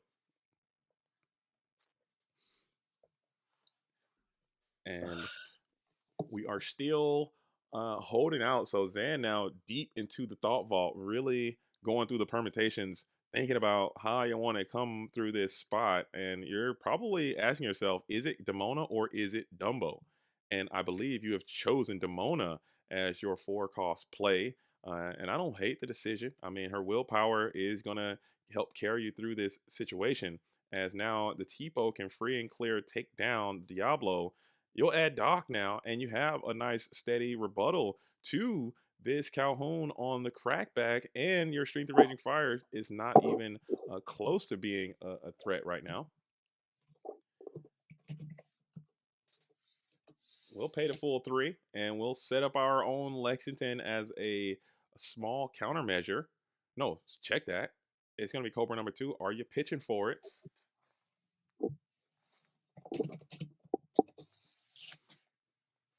and it looks like you will not. Just electing to take down that Tipo, gain your 2 lore in the process, pass it back on over to Zan Syed now. Is that what you wanted? It's going to be that Tamatoa immediately finds himself down to the inkwell so quickly. Oh, I'm silly. It's not on both screens. Never mind. Ignore me, JD. What's up? Ignore the PMs. I sent you a message. I was like, "Is that your mouse?" And it is your mouse, but it's not on the stream, so it's. I got tricked by the video. Oh, okay. I was just like, "Why are you leaving your mouse in the middle of the screen?" But you weren't. No, and that's not. And also, there is. I think there's another mouse involved as well. This is, yeah, and yeah. I don't think they can. I don't think they can see my mouse. I hope not. Anyway, Oh, I just hopefully. saw one. Oh, no, nope, they can.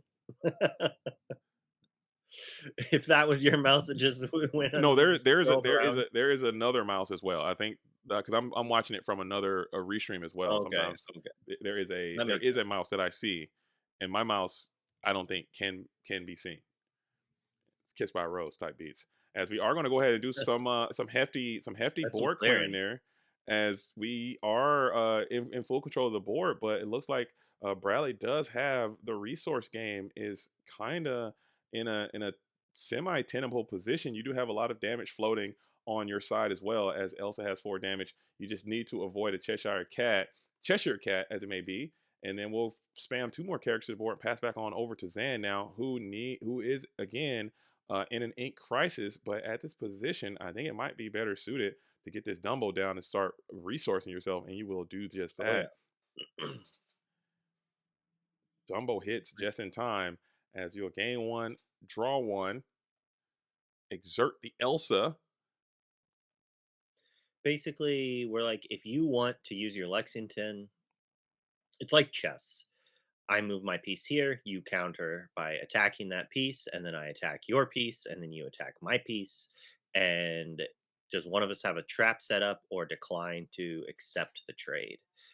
So Lexington can crack back into Elsa, but then we can send the Basil into the Lexington. And while that seems like it's a 2-for-1 for the Lexington, we did elect to gain a lore and draw a card off the Dumbo. So it's technically a 2-for-2 trade, and it will get some of the characters off of Bradley's board while also advancing Zan's hand and his inkwell, so he can get closer to playing that Hades to try to lock the game in his favor. And this Dumbo's really good for him, but luckily for Bradley, he has a strength. But I'm assuming that Zan knows that because he inked a strength. Now that also puts it that Zan is like, oh, I know he has strength. He has to play a character to hit this Dumbo. Hmm. Hopefully, he has to sing with the Lexington. So if he has to sing, there's a world that he doesn't get to challenge as well. But that's not the case. We do get to do almost everything here because we get to use the cat now to take out the Elsa if we want, or to take out. We can't take out the Demona, but we can at least finish off the Elsa or the mouse. Probably the Elsa, I would assume, but maybe the Basil boost is too much. Yeah, I mean, yeah, I think, oh man, this is a tough spot. Who would we be the better boost target? Because Demona can just rock the Lexington. There we go. That's a good trade. So now, if the Demona wants to respond to the Lexington, at least you have a trade there and going 1-for-1. So I like that decision coming in from Bradley a lot in that particular scenario, as you have 1 Doc Bradley versus 1 Hades. is doing a lot to put the pressure on me. What are you doing, Bradley? I don't want to have to be the if I lose, it's a tied up. I want it not to matter. And Bradley's over here like, look at my tempo plus Doc. Zan drawing some card draw, which and wow. Yeah, Zan's deck is also trying to make me have to be pressured here. What is this drawing into Basil Basil? that's great. What is this? That's a crazy timeline where you're double Basil right there. Granted, one of those can find their way down to the inkwell, and one can probably find its way into the field of play as well. And you can unlock your Hades the Infernal Schemer coming in for that next turn. But those were 2 very poor draws coming in from the DLC champ, and we see the dock is already fully loaded, ready to respond. And now you have to be even more critical. You can't even really quest in this position. You can't Well, take this trade. you challenge.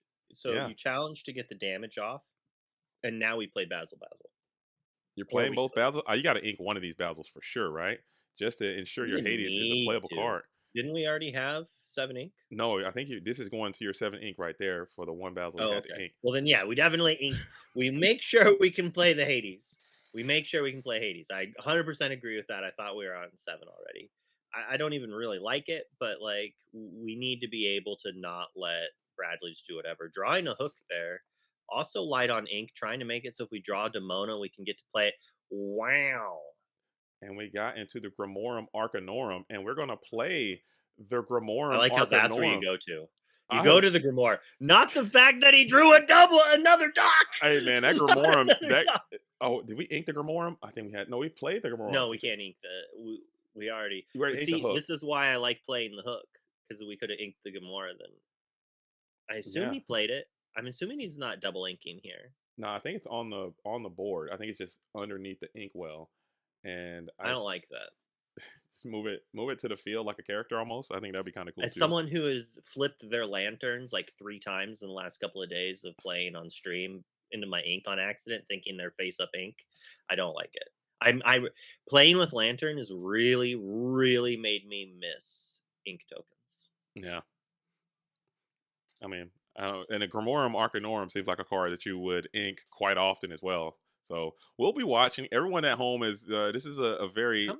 interesting situation where we all can kind of see. So we'll ensure that something like that won't be an issue. As I believe that Grimorum is going to be in play. Is just on top of Why the. didn't we not? How much ink does he have? Yeah, he has. I believe he Does he has only have six. 5? He has six. Why did he not play the dock? Book Um, costs 2, right? he boosted. He boosted the. No, he's only boosted once. He did that Oh, last he turn. did not boost. Oh yeah. Oh, I think we're just check. I think we're checking right now. All right. Chad is telling me book costs 3, Book so cost that three. makes sense. Book costs 3. Okay. All right. So we're back. We're back. And Hades now is going to come through and send that Cheshire Cat down into Pull the it up on the inkwell. Warbot. Let's take advantage of this amazing tool created by the wonderful Bobby McHugh using the Lorebot. It's called Lorebot. That's what we get to see all this fancy stuff. We're using 2 amazing programs, Pixelborn Connect. Highly, highly recommend going out and trying it. If you'd like to play some webcam games, there's matchmaking. You get to play against some of the best players in the world and some of the not best players in the world. You get to play against anybody you want. It's a great time. You might be able to run into myself streaming on there or Earlmeister. A fantastic program, a huge, huge Pixelborn stand. Pavel, the creator of it, he's running the LCCC. So, like, massive shout outs to him and the program there. And then Bobby here giving us a lot of the names, the ink, the lore pips, the game pips. Like, all of that is done through Lorebot. And you might recognize it from a bunch of other streams because everyone's using it because it is that insane. It's really awesome, man. And I think you brought up a great point. Pavel, all the work he does for the community, all the work Bobby does for the community. It's just a nice family affair of everyone trying to work to make this game great and keep giving their effort and support to this community. As we have another boosted Cheshire Cat is going to come on through, and we're going to put Boost. 1 damage onto the Dumbo, ninth wonder of the universe, and we are entering into the boost wars as this game is waging on. But I It's think anyone's game. you're getting to a point where if you're Zan, you got to watch out for this Demona because when she flows in and exerts your characters, that's going to be a nice little chunky 3 lore coming your way as we can burst off. We have this Elsa as well. Elsa's fifth spirit can potentially gain you some lore and a plus as well, and we will do so as the Grimorum Gotta get that. Arcanorum gets a trigger. Let's go. We're gonna exert somebody. I love it, man. I'm a big fan of the book, as you can't if you can't tell. I do like the random bonus lore. I'm not. It, it's a 3 cost, do almost nothing. I mean, I guess you can do some funny things. All right, so if you do nothing on turn 3 and play this, your opponent can't necessarily easily quest because of 4 cost Demona. Like, Yeah. could you imagine 4 cost Demona being played after this to just like take something out? You're like, oh, I was only playing around 6 cost, and then Yeah. you just get blown out by this 4/6 I'm challenge or two. I'm telling you, even four like even the four cost Demona right now, like had he drawn that and this thing just charges in and just blasts this Hades, like how bad does that feel if you're a Zan? You hate to see that. You can't play into it, but it does exist and you can you can that can be an outcome that you can have as we are still moving up the lore total. Bradley now sitting at 5. Uh Seeing what else we want to do with the rest of our characters. Maybe you could take down or get a trade in with this Basil. Shout out. And the game is back. Okay. We have returned. I want to thank you guys all for remaining with us. We just had a slight bit of technological indifferences there as we are still going to rock and roll. Zan now, Hades up and active along with the Basil. You can get loose with the Captain Hook Bradley, what are Elsa. you doing to me? Why are you putting all this pressure on me, Bradley? Why are you being so clutch? The EU doesn't need a clutch player. What are you doing? You were supposed to just get ran over. Like why? It's supposed to be a bad matchup for you. You're not supposed to be the best deck in the format.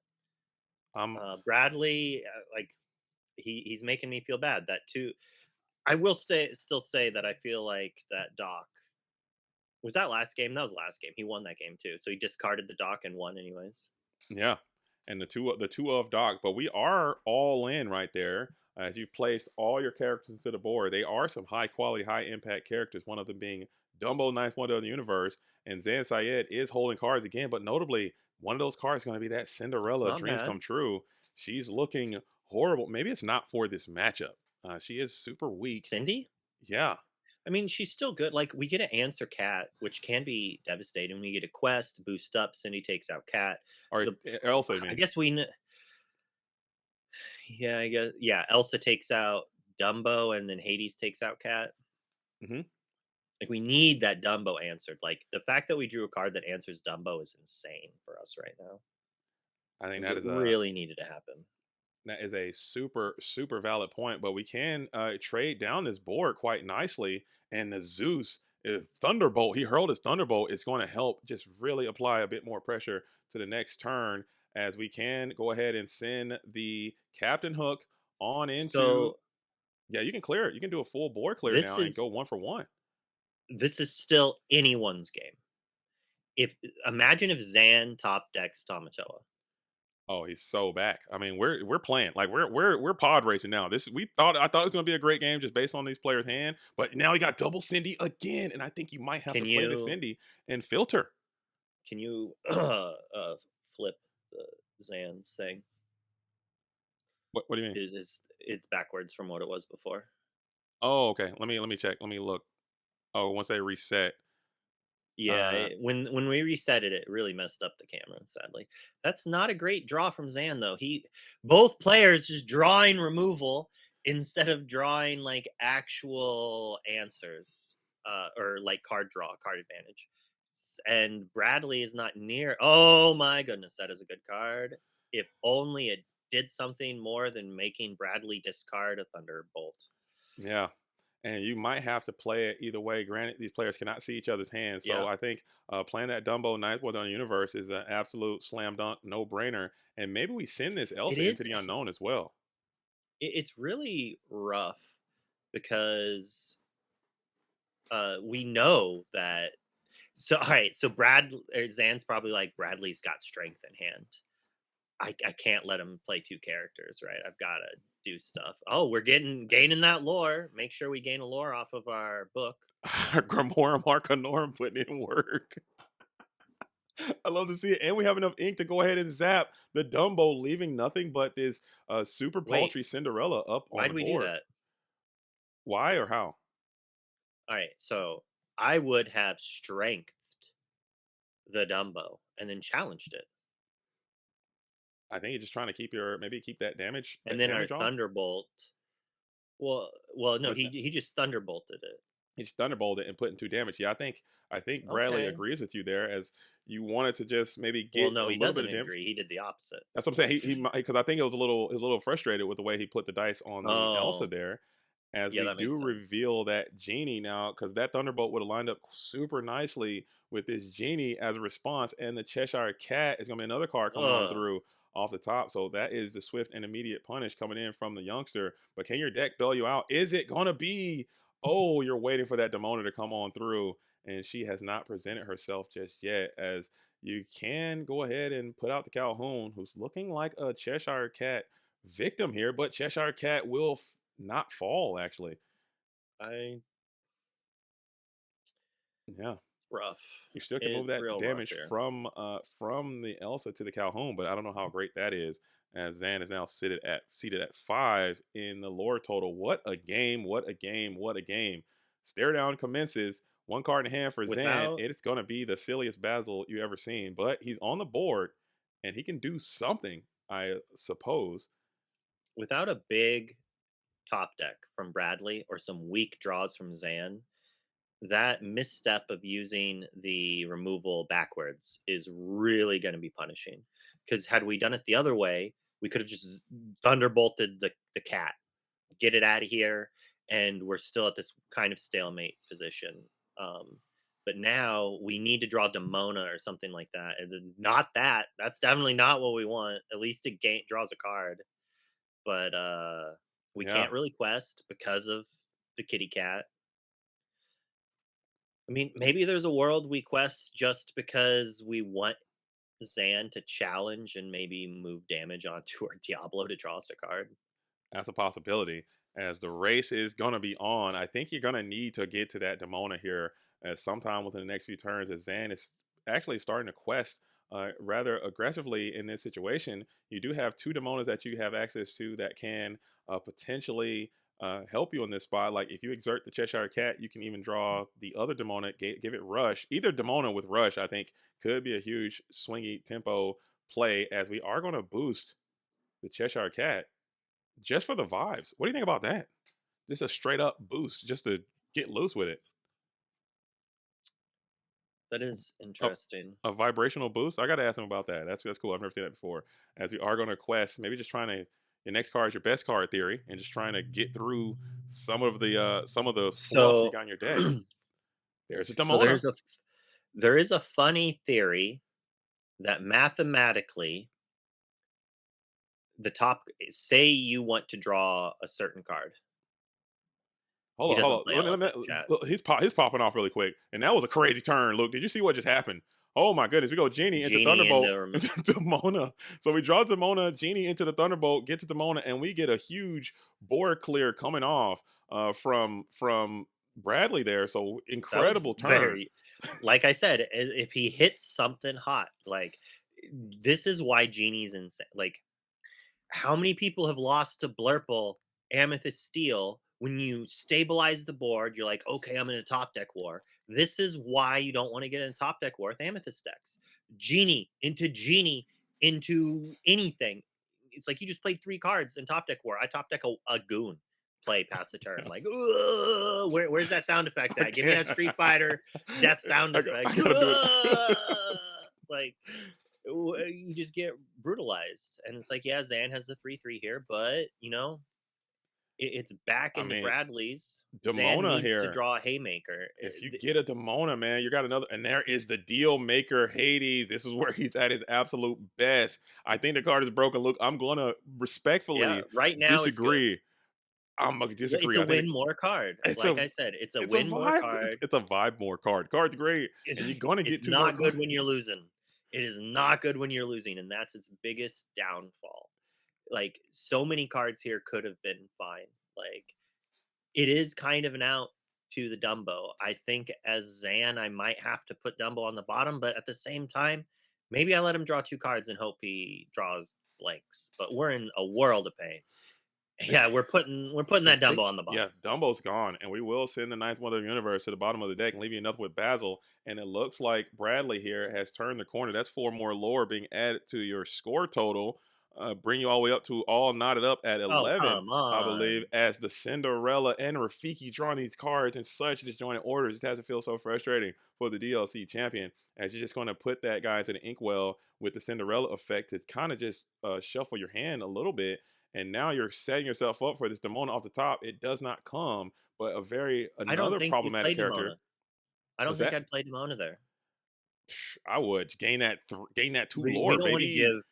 We don't want to give Zan two more I'm cards. gaining, but I'm clearing 2 cards off your Three board too. cards. I'm I rushing in with this guess. thing, and I'm We're getting so that. far ahead right now. We I'm are get, insanely I'm gaining 2 ahead. lore. I'm drawing 2 car. I'm moving, dude. I'm moving and grooving as we are still questing freely, and this This is game looking.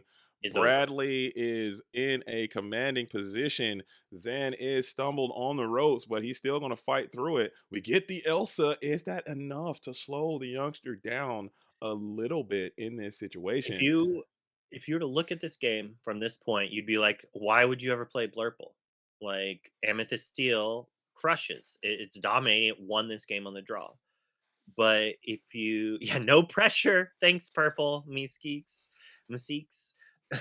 No pressure for me on Monday.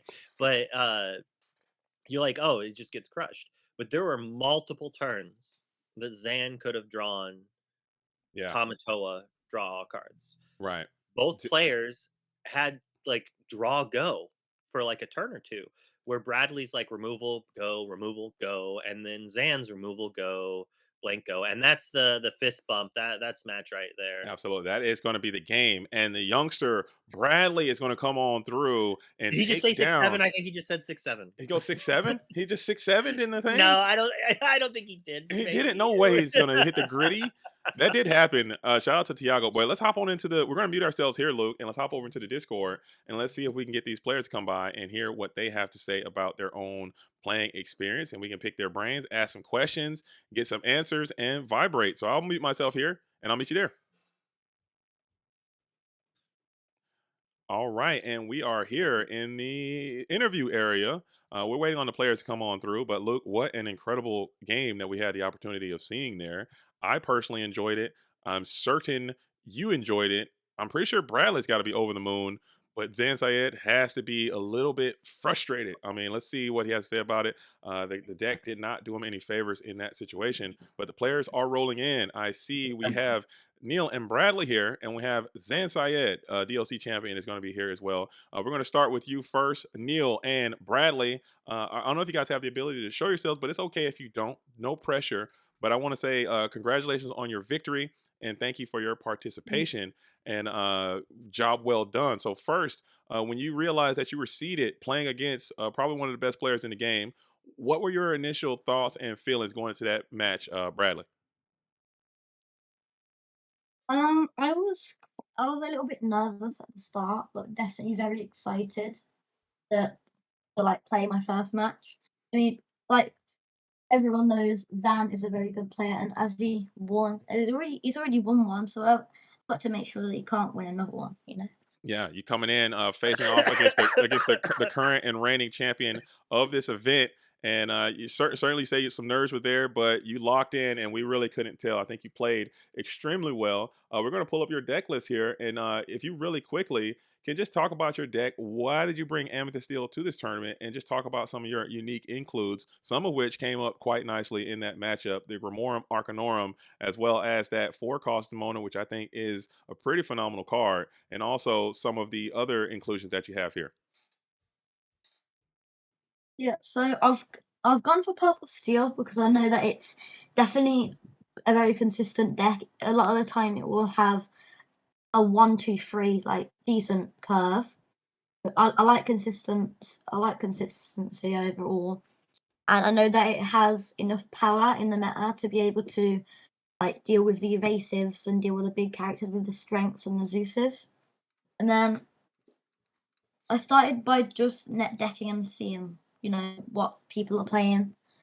But really, I like the that book really like a lot, because when you're playing just all the Demonas, then you want to always be able to have something after it. Because if you just play a Demona, then it's not doing much. Hmm. And the 4-drop Demona, I noticed that in Purple Steel, like there's a lot of attacking like the small evasive, like the like only 4 like attackers, and but the main thing that like Purple Steel couldn't do is attack the really big monsters. So Demona was a 1 card that was good because it's like if I miss my Genie or my Dumbo, has a good like really strong card that can just come in and start attacking everything. It's good against blue because it can. Hades is white. Like so, there's so many things will be banished by the Mona, and just all the little combos working together just makes a really strong deck. Nice, nice, nice. I personally, I like the deck.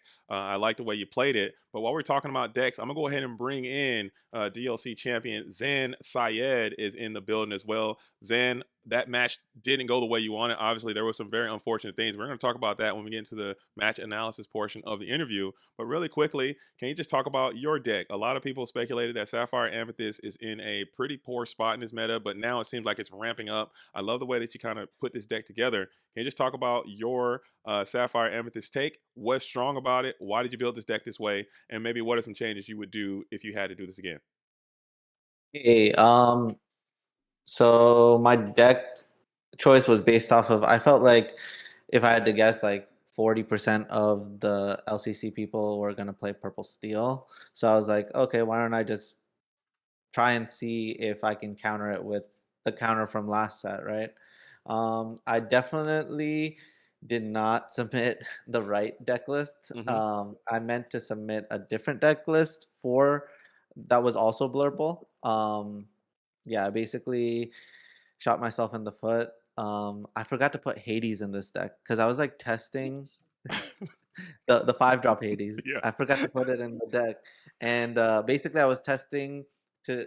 So when I'm testing, I'm like usually testing specific cards, hmm and I'm like, okay, let me just make like a 4 of list. And so when I looked at this list, I had actually 4 8-drop Elsas in here, and the thought process was, okay, why aren't like being able to tap 2 characters down, having like a board wipe type effect will be really important. Let me see if I can do a more traditional build with, because now you can ramp even heavier with Cinderella. Um, so I cut the Hades in order to do this, and I didn't realize it when I was submitting my deck list. So the first thing I would do is add the Hades back into the the deck. Basically, if you saw at the end of the game, you want to be playing cards that draw you 2 cards, and that card is a really tough decision, and you definitely need to be playing all 4 of those. It's like it definitely, like I would rather play that card over Dumbo. Like I would just cut my Dumbo and be like, I want 4 Hades. The 3/4 body super relevant, counters Calhoun, and yeah, the, Hades is the card I would add. Right on, right on. And we did kind of make that observation in the deck editor or in deck when we talked about it in the broadcast. That Hades, I think, is a pretty much a solid slam dunk in this deck. But Whoa, gentlemen, if whoa, we could whoa, just whoa, whoa, oh whoa, what whoa. I One of us, one of us one of okay us said okay that. One of us said Hades is a Punisher card, and while it's the best of them all, it's still very mid. And honestly, Bradley's Hades were some of the better Hades we've seen in all the LCC. We've mostly seen Hades do nothing but come down when it's bad. But against Lorcana Villain and now here with Bradley, we've seen it do some of the better things. It's still a good card, a fine card, but it is not the win all be all. Mm. Sorry. It's a good tool, man. I'll just It's end my rant on Hades there. it's another tool. It's another quality tool in a toolbox in a world where you need all the tools you can get. But gentlemen, we can kind of quickly kind of talk about that match. Game number one, we were able to see a lot of the power of what Zan Deck was trying to do. He came out. You're able to really use those Dream Woodchuck guidebooks, read a lot, and gain a ton of cards, and then use that Tamatoa to kept recycling those as Bradley kind of quickly fell behind. Game number 2 and 3, Bradley's curve was super tight. You had some very optimal draws. And game number 3, we saw how that went. So, gentlemen, it's we'll start with you first, Bradley, since you ended up winning that match. Is that typically how this matchup goes? Have you had some experience against Sapphire Amethyst in this new Whispers in the Well meta? And how do you typically feel in this matchup? And when were you relieved when you saw that it was Sapphire Amethyst, or were you more concerned? So, so when I saw I saw blue, and then I was like, okay, it's probably blue steel. And then as soon as I saw the genie, it made me have to like really like change exactly what I was doing. Like I was more, I was more worried going into Blurple than going into hmm most decks because like Blurple was just like this deck, but with even more draw. And I've done like a couple games against Blurple on Lorcanito, but We don't talk oh, about that. Just yes, I've played a couple games on with Blurple, and normally when I go if I'm on the draw, then a lot of the time I mostly lose because mostly the Blurple players play lots of draw. And I think the only reason I won the last game is because we both had no draw and it was all down to top decks. That was one thing. Okay. Okay. And I'll pose the same question to you, Zan, in your testing. Granted, maybe I don't know how many reps you did with this model. I know you mentioned you said you sent like had a different build that's probably more optimized for this matchup, but specifically talking about the deck that you submitted today against Amethyst Steel. Are those the lines you're looking for? We saw you looping that Tamatoa. Is that your late game plan, or what is your typical play that you're looking for, and how does this matchup usually go for you versus Amethyst Steel? Yeah. No. This deck is 100% designed to beat Purple Steel. Just because I thought it was like gonna be majority. I don't know what all the deck lists are just yet, Mm-hmm. but I wasn't surprised to play against Purple Steel. I do think it's the best deck in the format. Um, yeah, typically I just play genies faster, and yeah, I mean I basically we both basically do the same purple stuff, except for I do genies faster, and my late game is a little bit bigger with Hades. I think Demona's made things a little bit more tricky if your Hades don't line up well, right? So yeah, I think typically it goes the way game one goes, Mm-hmm. but it can definitely like if you saw in that games 2 and 3, I kept drawing Cinderella and Hades kind of at the wrong time. And so I was put in this position where I had to ink cards I didn't want to ink. Like, for example, I had to ink a Dumbo, which I definitely didn't want to ink when I had 2 evasive characters, um, because I TPO'd a Hades away and then drew another Hades.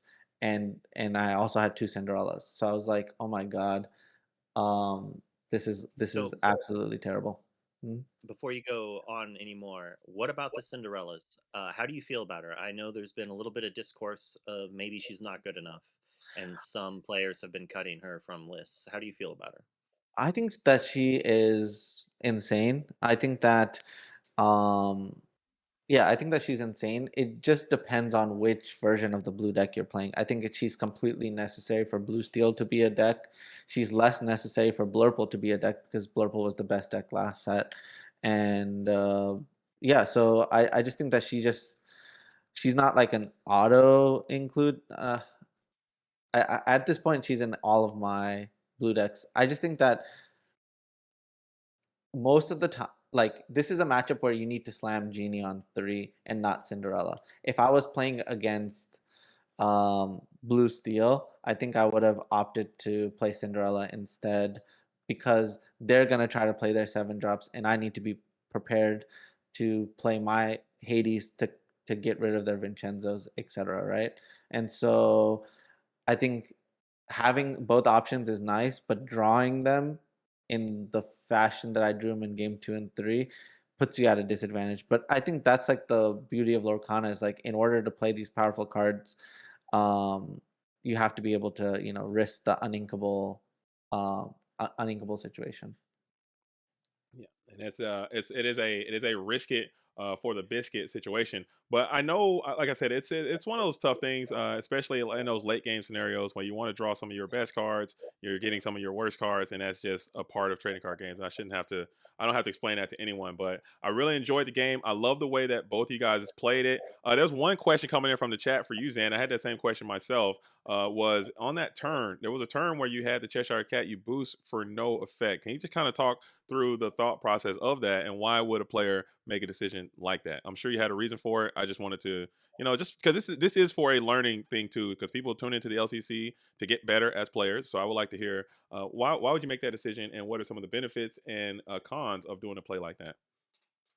Yeah, so I mean, if your opponent is able to bounce a card, bounce your card, or able to put your card in your inkwell. Um, then you end up getting an advantage, right?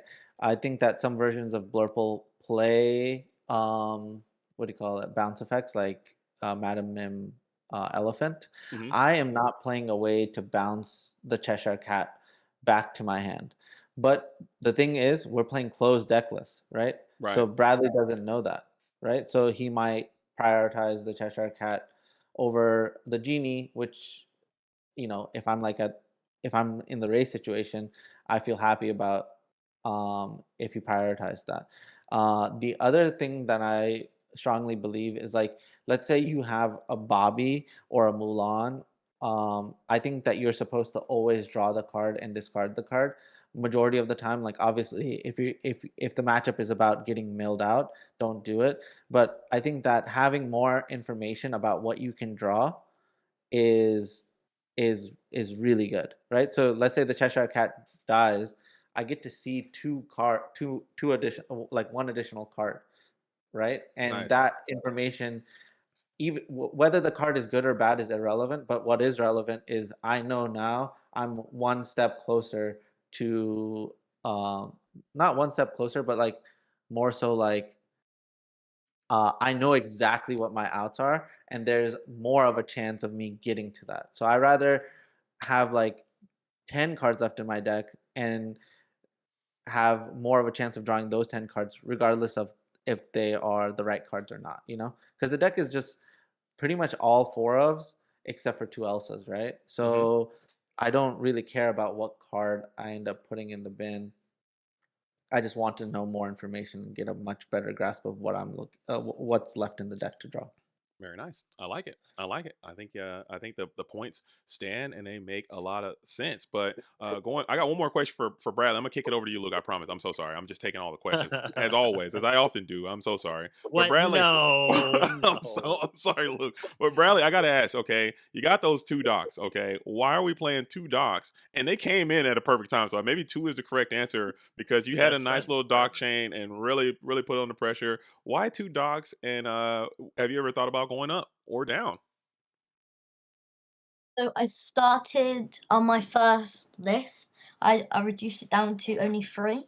So I had more in that list, but you find that with 3, a lot of the time you will find the 2. And with the new version of like Purple Seal, like mine's like not really mid range, more control, like a more of a control list. So you're not trying to dump your hand and get out a dock, and you've got Demonas now. You got the big Demona, so you're gonna have like lots of like, at least like 3 cards mostly. So because we're playing the Demona, dock seems less useful. But if you don't find the Demona, then you still want draw, because more draw means more options, means you can do more to the board, which is way better. So the more draw you have, the better. If you go too much into draw, I think everything will just go. But I think 2 is a decent amount. Okay. I appreciate that because Zach Bivens said the very same thing yesterday. I think Doc stock is falling, and maybe we get him out of the deck completely. I don't know, Luke. I know you're a Doc supporter, and I'll pass it off to you, Depends on Luke. the Any list. questions you have, you go ahead and take. Like, I think the more 6 drops and 5 drops you play in your deck, the less docks you're going to be wanting to play. You're going to want to have to be inking to get these high payoffs, and it's like really brutal to have to like ink or discard a 6 drop to play a dock to draw cards. But that does go to the question. You did tank for a while, Bradley, when you played that Cobra, on whether or not you were going to discard that dock. I think I might have kept it, but it did kind of work out for you to discard. Do you want to go over your thought process on that? I saw the Cobra. Well, obviously I saw the Cobra earlier, and the at the start, because I had the Calhoun in the dock and the double genie, I was really worrying about if I will brick this game. But when I got to the Cobra, my thought process is I've got 2 genies for next turn, so there is 2 free draws. I know that my deck has got lots of draw cards, so there's a pretty good chance that I get at least something that draws me an extra card or 2. So the dot there doesn't feel beneficial, and if I'm gonna play both the genies, then I'm not gonna play the dock until 6. But I'm playing 2 genies, so I'm gonna have 2 more cards. So the dock just feels like it's going to be sitting there for too long. And because I missed the 1-drop, I would rather have the 2 lore, because otherwise I'm missing out because I didn't play the 1-drop. And I wouldn't be down on cards as I didn't play the 1-drop. Fair. No, Bradley's on another level, dude. That's next level. That is a next level answer from a next level player. But I mean, I'm impressed how well you played that, and taking nothing away from Zan, taking nothing away from you. I think both of you guys did a phenomenal job in that match. But gentlemen, as we start to close down, oh sorry, go ahead. Before JD cuts me off from after asking one question, Go ahead. you when you played the Thunderbolt later in that game instead of the Strength, you kind of tapped on your Elsa right after, or when you put the damage on it. Did you regret that you had played it in that order, or did you still like that order? You want to talk about that play? Do you know what I'm referring to there? So I Zeus. You Zeused a Elsa that had, or it was in, yeah, it had one damage on it. So like your two plays were either Thunderbolt it and then challenge the Cindy like you did, or you could have challenged maybe it was a Dumbo. Oh, You could yeah. have challenged it and then strength for one. Yes, so there was a Dumbo and a Cindy, and all I had was the book and I had the Elsa. So I played the Elsa, and I could have strengthed onto the Dumbo and taken it out, but then it means that the Cindy is still there, and I won't be able to take it out efficiently, like unless obviously I will be banished in the process. But then I'm wasting a Zeus onto a Cinderella, which just feels bad. So being able to play the Elsa and do 2 into the Cindy, so next turn I can banish it, and I can deal with the Dumbo just with a song. It just means that next turn it's like smoother than like obviously like if I left him in that position, if I didn't Zeus it, I just think it wouldn't have turned out as good. But I'm just yapping.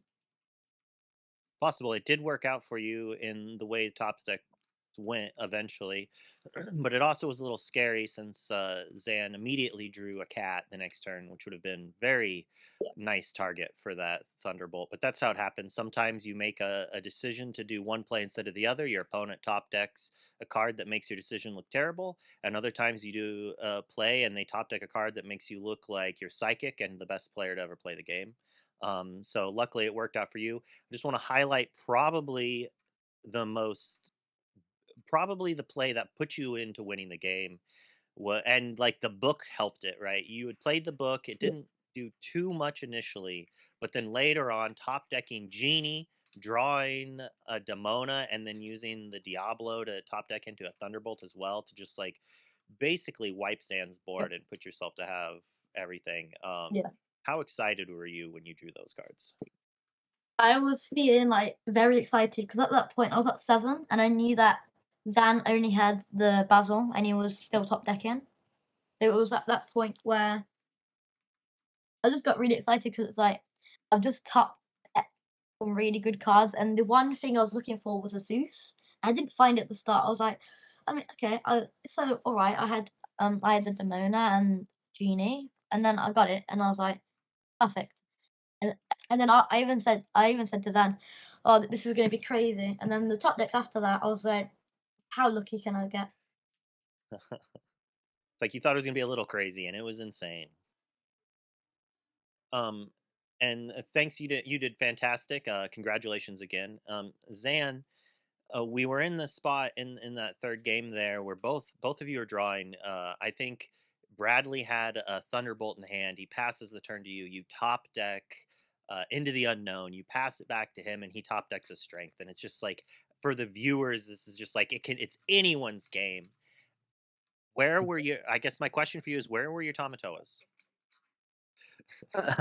I mean, they were at the bottom of the deck. They were at the bottom of the deck. Well, but at the time, I was just thinking about, okay, what is he drawing to pass the turn? And yeah, so I was like, okay, it's probably strength and or Zeus. That's pretty much all I can do right at that time. And so I'm assuming you were just hoping he had double strength, and that led Yep, you to do the trade and play the Dumbo and pray. exactly. Well, did you have any other notes or highlights about the match you wanted to chit chat about before we do shoutouts or anything? I definitely wanted to say it was a pleasure playing against Bradley. Like I think that he played wonderful. He was such a great opponent. We had some technical difficulties, and he was just absolutely, uh, you know, fantastic through all of that, and so professional. And like if he's still playing in 10 years, I think that the game is in good hands. Oh, sure. I agree. We have a nice menagerie of young Illumineers coming in, and it seemed like they're all playing well beyond their years. But I just want to highlight one other thing, that we are playing for not only the prestige of the win, but we're playing for a very special cause as well. So just before we start to close this interview out, we'll start with you, Zan, first, and then Bradley, if you can. If I don't know if you want to get your parents in here, we can all talk about what source or what charity we're playing for, and just what that means to you, and then we can start to close the show from there. So we start with you, Zan. You're playing for UNICEF. Can you just talk about that organization and what they mean for you? Yeah, there are starving children in Gaza, and I think that a lot of their efforts are focused there. And uh, yeah, I just feel like Right on. you know, stuff, the stuff that's happening over there is awful, and I just felt like they would be a good organization to support. Right on. I think that's a very fair and valid point. How about you, Bradley? You're playing for the Mind Foundation. Can you just talk about that, or if you want to get some help, or if you don't know more, I don't want to put you on the spot, but what does that mean for you, That's right. or it? So, so it's all about like mental health and that. And I chose this because if you didn't know, I struggled with like mental health for like ages, and then I got into this game, and then it actually like slowed down, and this game actually helped me to like come out of my comfort zone and just really do it. And I want other people to be able to feel like they can just get out of like their anxiety and like just feeling like really bad when like meeting new people. I want people to be able to feel like they're having a good time when they meet new people, and I don't want people to be in the situations that I used to be in. That's that is a very powerful thing, man. From such a young, tender age to have those type of powerful words, I think is very impressive, man. So shout out to you. Shout out to hopefully you're getting all the help you need as well, and you're feeling great. And Lorcana is going to be home to us all. But gentlemen, as always, this LCCC is a very important thing for our community. I want to thank you both for your participation. Bradley, you have done a great job to kind of even up the score a little bit. But Zan, you're the champ. You're not out. You can definitely come back. There's a lot of tournament left to be played, and I'm certain you can get there. But as we close the show, we'll start with you, Zan. We'll give our special shout outs. Anything you want to say, the floor is yours. Yeah, I mean, thank you to Pavel for putting all this together. Um, yeah, I'm just super excited to be a part of this again, and thank you to you guys. I mean, you guys are pillars of the community, and I'm really glad to see Bradley and Aiden both playing in this in LCCC 3, and yeah, I'm just excited for the future of this game. Absolutely. I concur. And we'll kick it over to you, Bradley, coming in with that 1-0 start. Any special shout outs that you have, please? The floor is now yours. Thank, yeah, thank you to Zan for being such a good opponent. Thank you to Ellie for being our head judge, and Pavel for organising this all. And then thank you for my family, and obviously mainly my dad for always like taking me to these places and actually giving me a chance to like play. Thanks to my local my locals, my local group, and just thanks to everyone that like supports me and plays Lorcana. And yeah. Right on. Oh, Right on. Bradley, we've got one last question for you from chat. You don't have to answer it, but Specimen would like to know who your favorite content creator is and why it is Speci. Whoa. Um, right, Specie. So, because so it's just because I like saying your new name that you made. Do you want to hear my impression of his new name? Please, Oh, I please. do. Curly Cards. Please. Curly Cards. Curly Cards is the best content creator ever. Curly cards. Yes. That's it. I like it. Yeah, that's it. I like it.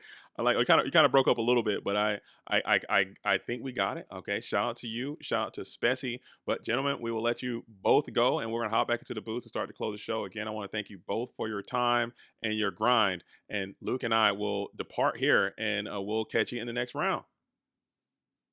Thank you. All Bye. right. Congratulations. Thanks for the show. All right. And I'm cooking, and I'm cooking, and I'm cooking, and I'm back. Luke, thoughts on the speed? You got to unmute. Are you unmuted in video? Oh, it's not funny when the shoe's on the other foot, is it, Luke? You got I me. have all the power. Finally, I have not all the having to do power this that, time. I because know. normally I don't have to unmute. I got into the Discord real quick. I got on there really well. So what did he say? He said, what's the name of his favorite content creator? What's Speci's new name? Speci's new name is Curly Cards. It's Curly Cards. I thought Curly he said Cards. Helicards. And I'm like, who's Helicards? But Curly Cards. Curly Cards. He's out here getting busy. But Luke, really quick, I'll pull this graphic up one more time. So we got a 4-3 score as Zan Syed has fallen to Bradley, and now it's going to be on you to save the NA lead. Luke, are you getting a little worried a bit there as Curly Cards is coming your way? Wonderfully nervous, I guess, for sure. Like, I know what Speci played at the end of the Fabled season, and it was just like this insanely hyper aggro Emerald Steel deck. So it'll be interesting to see who wins the dice roll when we're both playing like some hyper aggro deck, and we're gonna ignore each other and just turn things sideways. I'm telling you right now, out of all the people in this LCCC on the EU side, Curly's Joe Speci. Curly Cards is the last person I would ever want to play. Okay, there it is. I'm gonna throw it out there. Multiple people have said that. They just know he's gonna play something not meta that's a little offbeat, and I'm sitting here as like, did I like? Especially if he chose to be anti-meta, like, yeah, because sure, I built a deck. If I built a deck that's anti-meta and like say I'm designed to beat Amethyst Steel, right? And then he's just like, oh, I expect people to try to beat Amethyst Steel, so I'm going to play some hyper aggro gun underneath everything they're doing. You get blown out, right? But that said, if Specimen is playing super hyper aggro, then that's fine. I've got a teammate on Dogs to hopefully pair up into him in the next round. If I lose, my teammates will hold it down. Right on. I'm not planning on losing. This is a team effort. But Luke, you know I got nothing but love for you, man. It's always so much fun to share this time with you and share this space with you. But before we go, we're about to wrap it up. Any special shout outs you want to give, or any words of encouragement you have for the rest of your NA team, or any words of discouragement you have for your EU foes that are coming your way? I'm coming for you, Speci! Is that what you wanted? That's exactly what I wanted. Let me tell you something, Speci. You better watch, because on Monday night, it's going to be you and me. And brother, you're going to go down. Something like that. That's exactly what I needed. You nailed it, Luke. You didn't fail me. But big shout outs to obviously Pavel, Pixelborn, Ellie, all the judges who are helping out. I don't know if it's just Ellie or if we have the full crew, the judge family that we get to do a bunch of things on. Obviously, I want to shout out the ICL, Rod, the whole gang. We got you, me, Color, Garrick, Liam, Katie, the main ICL casting crew. Love working with them all the time. It's probably one of the better things, like one of my favorite things, since I don't get to play in the ICL, but I do get to chit chat with you behind the lines and whisper sweet nothings into your ear while you laugh and stumble on stream. One of my favorite things to do for sure. Got to shout out that, which you'll be able to see every Tuesday and Wednesday, 5:30 Central Time PM on my channel. Who knows? Maybe we'll do some more fancy things. I'm cooking something up. Don't want to spoil it too much. I hear if you talk about it before you get it put up, you have a less chance of actually doing it. So all I got to say is hopefully we got some more fun stuff with JDZ and fam coming soon. But right on. and obviously shout out to you. the amazing JDZ Quest, you know, Oh, I leaving don't. other card games that aren't as good to come into ours Word. and brighten it, a shining star. Dang, man. I appreciate that, Luke. And like I said, I do appreciate you. I appreciate the LCCC so very much. It has helped me so incredibly much in these trying times and just finding the community, finding friends, and being here. And I will be here until the bitter end of the LCCC. But to show this one more time for you guys who are just tuning in, Bradley was victorious here. And the next game will be on Monday, and that will close out our final round number 1 match. I think the time, do you know the time off the top of your head, Luke? I can pull the graphic up really fast so everyone can see it. I haven't even seen the graphic for mine yet. I didn't know it was done. Okay, the graphic is up. Let me see if I can find it really quick and show it to I everyone at wonder the if same he time. used the same picture. I gave him 4 pictures, and I was really hoping he would do a new picture for each thing he used. He used like the world's picture for the big spread. Okay, he's just. I think, man, he's just gonna keep using that. I should message him to use the other one. I have some good ones. This used picture's when I hot, man. scoured the photos. So it will be another early one. So it looks like it's going to be another 7 a.m. Slobber knocker there. A 7 a.m. battle for me anyway, because I'm West Coast. But I'll definitely be up and active. Either I'll be broadcasting or I'll be definitely in the chat watching it. Either way, I'll be rooting for the home team. Especially love you, brother, but you got to go down. And it's nothing personal at all. But I think that is it. That's going to get it done for YouTube. Thank you guys for watching. Please make sure you go ahead and like this video and subscribe to this channel. As always, I'm JDZ. I'm on a quest. Shout out to Room. Salute to your G's. Peace. YouTube Bye. done. Okay, that's it with YouTube. But Twitch.